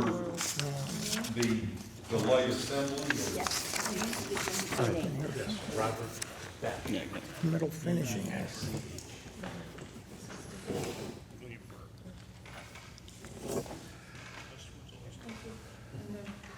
Name of your business. Oh, business name. the same. That's easy. What type of business? We are a battery charger manufacturer. So we manufacture chargers? We do. We started in 1989. We're the last all-American made battery charger in the country. What's the name of the charger? Interactor. And it's SCR? Yeah. Okay. We'll talk about that. Okay. Yeah, it's also unfortunately microchip powered. So it's auto stop start. So we have a lot of agony with trying to get microchips today. I actually bring them in from the UK where they have a surplus of them. But they want top dollar for them, so. But it's- And this would be your only place of business? Yes. So you'd be moving into town? Yes. And it's just chargers for lead acid? All lead acid batteries, yes. Okay. No lithium, no Yeah. nitcad, none of that type of stuff. No maintenance free? so- Yeah, absolutely maintenance free. Yeah. We're the ones that originally designed the smart charger. Okay. So we're the one up on everybody, they copy us. And you take 6,702 square feet, Yes, and the Burt Process Equipment would be 10,348, Yes, and the other one's 4,000 signs and graphic. correct. Does that fill the bill? Yes. All right, congratulations. Thank you. Thank you very much. May I ask a question on the sign business? Is there gonna be any retail out of that? Yes. Okay. So- Yeah, walk in, walk out. Yep. Just while we're asking, your business, there's no retail from you, you manufacture and right, we resell distribute elsewhere? throughout the United States, Okay. Canada, some European, things like that. Okay, thank you. Quick question, what was the name of the gym that just went there last? Iron, oh dear God, That's okay if you can't remember, I was trying to remember the other day. Okay. The Thank you. recycling center open. no, pretty soon, they can't wait. Actually, I've gotten, I got a garage. So Alan, what are we going to? We're going from to what here? AAA. You're going So from what- AAA, which is automobile repair, Right. Yeah, to, to a variety of things. So the sign company is gonna be light manufacturing So and you- office and retail, the three uses. The warehouse assembly is gonna be storage and light manufacturing. And Mr. Besh's business would be, some office, I gather, and, Yeah. and a manufacturing / assembly, Correct. Okay. all from the same original use. We good? okay. Thank you. Thank you very much. No more thank you. questions. Alan, thank you for fitting us in so short time. Appreciate it. Our battery chargers are exclusively used with the Secret Service and the White House in Washington DC for the use whether you're happy with it or not, in the president's limousines and all the security vehicles there. We're the only ones approved to be on it. All right. I've been for over 15 years, so. Cool. Thank you very much, everybody. Thank you. Thank you. Thank you very much. Okay. Are we going to deliberation? You can do it. Let's go. Okay, can I get a motion to go into deliberation? Make a motion, deliberation. Second. All in favor? Aye. Okay. Okay, the first one we've got here is Warner Road. Warner Road, they're talking about Warner Road, or what do you propose to do with Warner Road? Jim? Well, you know what my issue is. Well, I know. Two things. One, let me tell you something, and I felt for the guy who lives on the road that's being blown through. You know, I don't like losing that cul-de-sac, but that being said, there's always an easement going through, so the potential is always there. So I get it, and I guess it makes sense. My issue is, like, it's not a small development, 17 is a lot of lots. I'd like to see sidewalks on both sides, I don't know why we would. I like it, I like people being able to walk through the whole neighborhood. I don't see why they should only be able to walk on one side. They're spending a lot of money on this development. I'm not making a comment positive or negative about that, they just are. So what's the big deal about the sidewalks? So I would like to see sidewalks on both sides. I hope we're right about the concern that we approved those 4 lots up front, and now we have the water problem. And what Teresa said during the application is, we get people coming in front of us all the time and say, we're not gonna have a negative impact on the neighborhood. I'm not saying this did have a negative impact. You're telling me Warner Road had water before, but it definitely, everybody's saying it does have it now, so hopefully we'll be able to, that's not this application, but it bothers me, because they always come and tell me, it's like I've said before with the traffic studies. I've never had a traffic study come in front of us in all the years I've been here that said we're gonna cause a problem, ever, never, ever. All depends who's paying them. And so same thing with engineers, they come here and say, nope, it's not gonna have a negative impact. Sometimes there's a negative impact. That being said, there doesn't seem to be that problem in this project. The lots are all the right size. I don't think we really can say no. And I'm not inclined to say no. They're entitled to this development, but I think they should put sidewalks on both sides. Okay. Teresa? Just to follow up on what you were saying about the drainage on Warner, the applicant's engineer stopped before he left and said that he has survey shots along that entire gutter along Warner. And he said it is literally just like this. It's not, you're not talking about, 2 feet of flooding. The area that they are addressing with the additional catch basin is in a clear low spot in the road. Right. That water was never gonna go anywhere. So, he's gonna provide me with that information. I mean, from what I've seen of it, and hopefully the information that he gives me bears it out, it would be easy to take care of as part of the paving program. So hopefully we're doing something good for the Yeah, neighbors. that'll be good. Andy? That's my only feeling about it. Okay, Jim, good, thanks. Let me ask you about that sidewalk now. You put sidewalks on both sides. Well, normally we put in 5-foot sidewalks. If we put in a 4-foot sidewalk on each side, it'll give us 2 more feet of road. Is that sensible or no sensible? Keep the 5-foot sidewalk and be 10 foot, then when we have I'd rather see a 4-foot snow shelf and a 5-foot sidewalk. And Okay. what that does is that gives you a foot behind the back of the sidewalk to take up the mess ups that you have when you build it. And we have enough room for I'm that. serious, because it's like every development that we see that shows a 5-foot snow shelf and a 5-foot sidewalk, that sidewalk is right on the edge of the right of way. And all they have to go do is just be off just a little bit, and that causes all kinds of problems. I'd rather see that little additional space in the back, but. So then why don't we do that? Yeah. I thought he represented that if you required the sidewalks, they would do it, and he's okay with it. Yeah. No, he did. Yeah, but he was talking about one side, I thought. Right. No, he was talking Well, about both Yeah, he sides. said both sides. Okay. Yeah. You do a 5-foot snow shelf and 5-foot sidewalk, and both sides, You're talking both sides. Good. What do you think about both sides? I'd make a motion that we approve it with sidewalks on both sides with a 4-foot Snow shelf? Okay. 5-foot sidewalks. Teresa? I'll second it. Okay, that's very good. Okay, we have a motion and a second. All in favor? Aye. Okay, opposed, good, very good. Good job. That's one road is okay. Now we gotta go down to, we have a special permit, for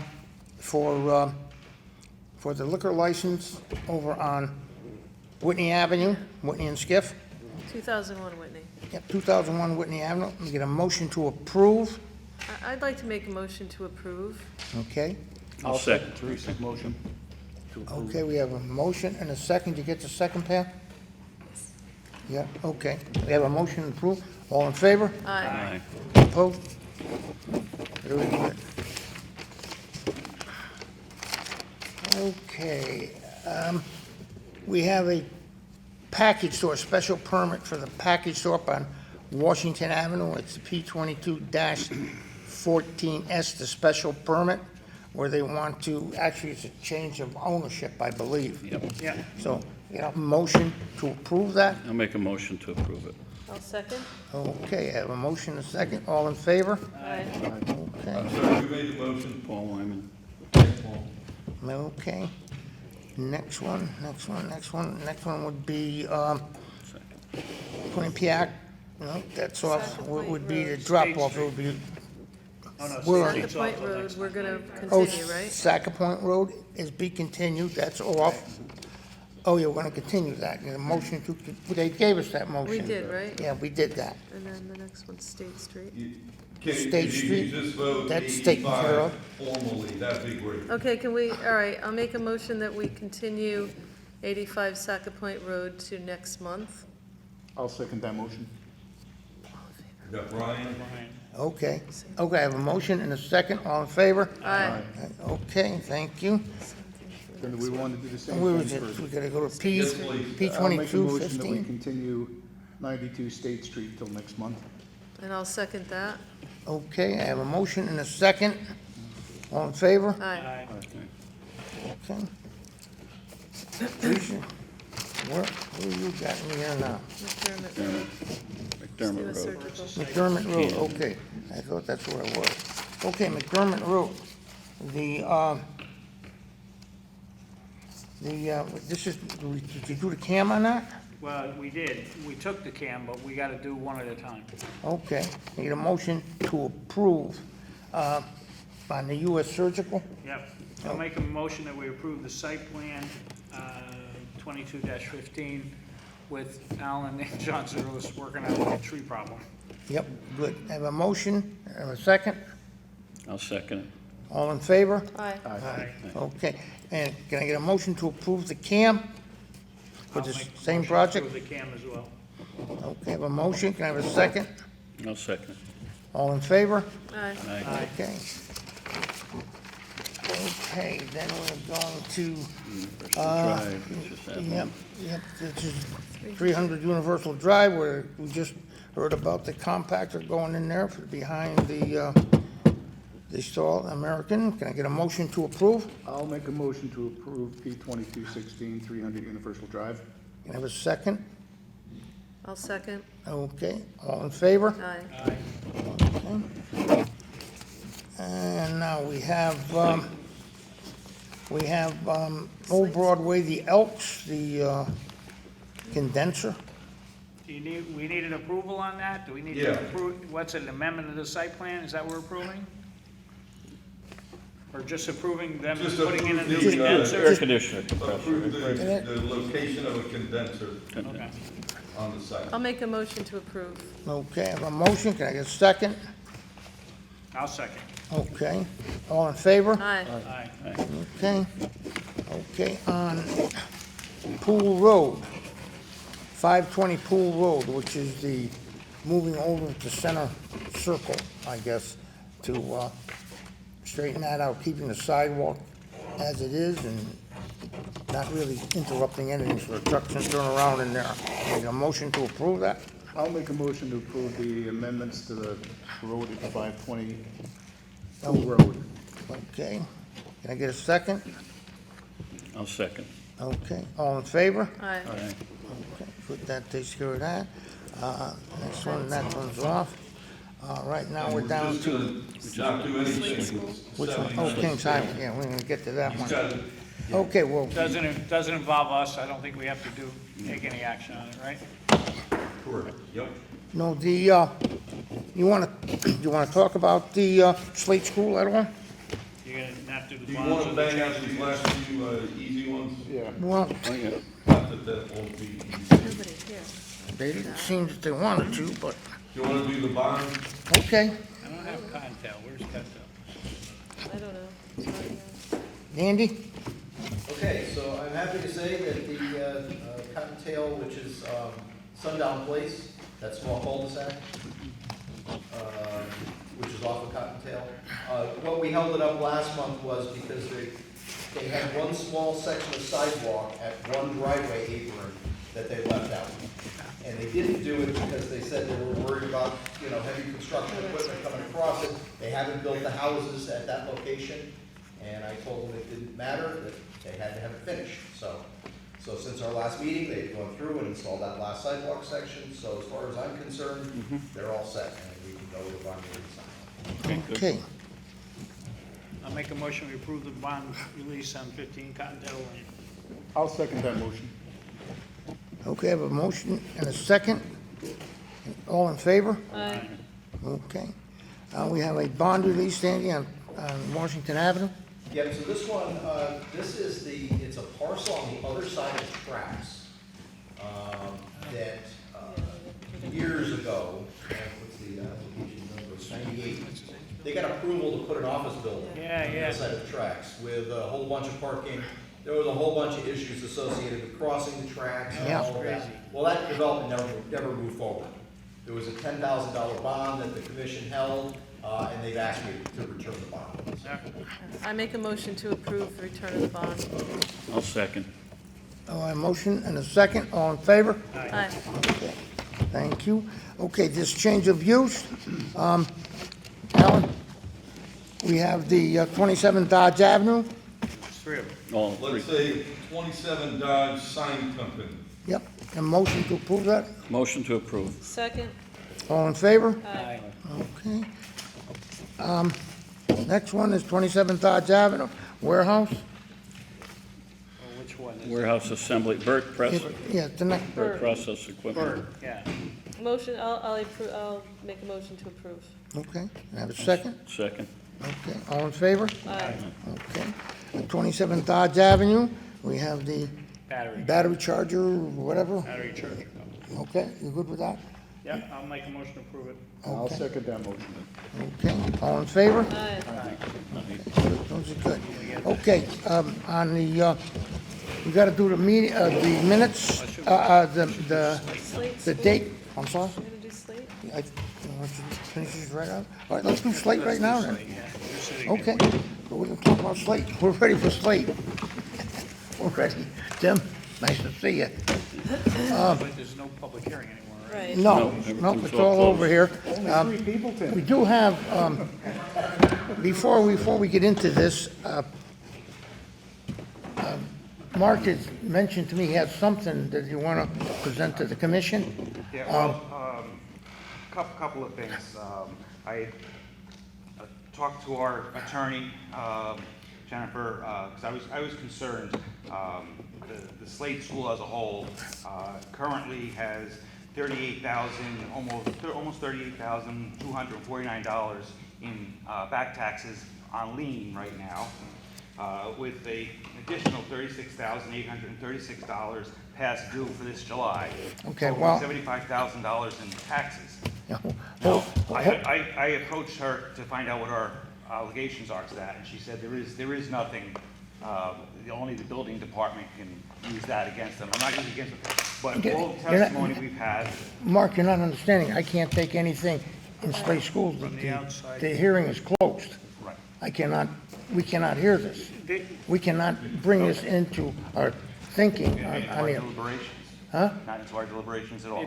But it's not No, part of no, the... no, no. Okay, I apologize. Yeah, no, we can't do this at all. No. If you want to present this to the commission later, after everything is closed out, you can do anything you Yeah, want. let's vote it through. But I and cannot take anything in like But this. let me just say, just so that you know, a lot of towns do that, and I don't think our town does it. Not with zoning, we do it with, no town I know does it with zoning, they do it No, with I get Clinton it, but do our building. building permits Yes. require them to do that? Yes. They pay the taxes? Yep. Ah, that's interesting. Yeah, we passed it at a town meeting years We ago. did, no, I didn't know. Yep.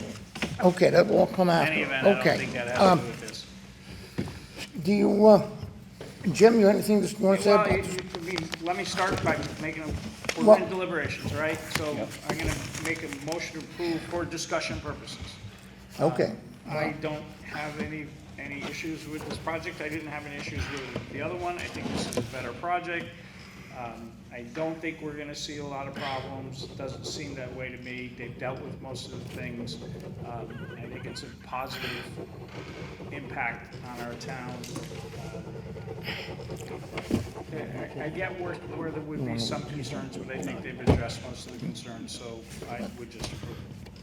Okay, very good, Jim. Teresa? I was supported the last site, I support this site, I do think that, what we saw, the public opinion, definitely was out there for this particular site, for the school. It's a beautiful school, they take great care, in their development. I mean, the site work that I've been to the existing, and I do think it's a great addition to our town. So I do support this application. Good. Paul? Brian? Yeah, I'd just like to say I do support this application. It's a wonderful design, beautiful design. And one thing, that no zoning issues that I saw at all, the neighbors seemed to happy with it. But down the road, if you could remember these meetings, for the upper grades, you got what we used to call a problems with democracy course for your students. That actually happened here, I mean, in the school. And Brian, talk to the commission. What's that? Don't talk to them. I'm talking, no, I'm talking, but I just want to mention it. We've been here for a long time on all these things. So I just wanted to mention that. I think it'd be a great learning experience for the kids. And I think it's an addition to what we're doing here. So I'm in favor. Well, okay, well, I thought. It took me a while. Go on. Paul? I really like the new layout. I like the fact that you can't see it from the street. It really looks, it's got a good feel to it. We had very little feedback from the public on not approving it, and it was, I'm in favor of it. Well, I think the whole commission is in favor of it, and, my feeling is it's a standalone project. Has nothing to do with anything else that they have done, although the family's done very nice work. But it's got well tucked away from the road, from the main road, and everything about it I do like. I would like to make a motion to approve. I'll just convert my motion to discussion, just a regular motion. Okay, you want to make that, just read that off, Jim. Put that for the special permit. I need the What do you special. want me to do? Yeah, you want to just read that off. If you can read my writing there, I don't know about this. just the top one, Really? Do it. just do it. I move to approve the special permit number P 22-085 for the Slade School. So wait, absolutely. Okay, for the Slade School. Isn't it the same thing? No, let's do the first one. Oh, okay, the first one was, I'm sorry, P 22-08S. Yes. And then I move to approve this, do we want to do? Yeah, let's vote on that first. I'm just doing that one first. I'll So second. Approve the special. I'll permit. Okay, you second made the his motion, motion. second. I have a motion and a second. All in favor? Aye. Very good, thank you. Would you read the second one, Jim? Okay, now I move to approve the site plan number P 22-08 for the Slade School. Okay. I'll second. Can I just ask a clarification? There's some action required on the sidewalk waiver. Along No. Kings Highway? Only along Kings Kings Highway, Highway, yep. We were gonna Put waive that in approval, Jim? To waive Somebody, so I have to amend my motion. Yeah, Just amend the motion. Also, there's a question that was posed about the parking. Since there's no particular requirement in the regulations in the table in 8.5.1.6, the commission is requested to find that the parking shown seems to be adequate. Okay, so I'm gonna amend my motion to approve, this is particularly the site plan, right? I'm amending my motion to approve the site plan number P 22-08 for the Slade School to provide a waiver of sidewalks and to declare that the parking as is on the plan is sufficient. I will Okay. second that. All in favor? Aye. Okay. Opposed? Thank you. Thank you very much. Very good. Now we gotta do the meeting Quick dates. aside, I know you brought up the tax issue. They're not intentionally not paying taxes. It's a question as to whether they're a tax exempt organization because they're a 501c3 corp. And it's an educational institution, so we work with the tax assessor. It's not an intentional decision that they are not to pay taxes. The question is not a tax discrimination. Interesting issue. And who seconded the site plan? There you go, thank you. All right, meeting dates. Okay, let's do the, Minutes? 20, well, we gotta do the meeting dates. Oh, okay. Alan, what do you got for meeting dates? We have meeting dates. What do you got, Alan? Do we need to make a motion to approve It's on the meeting paper. dates? I make a motion to approve the meeting dates. I'll second the motion to approve the meeting dates. All in favor? Who made the motion? Okay, Okay. everybody's in favor. Okay, and Minutes. make a motion to approve the June 6th, 2022 meeting. I make a motion to approve the minutes. Okay. Give a second. Second. Wake up. Okay. All in favor? Aye. Okay. A motion to adjourn. Motion to adjourn. Second. All in favor? Aye. Good job. Thank you. The preceding program is brought to you in part through a grant from the town of North Haven.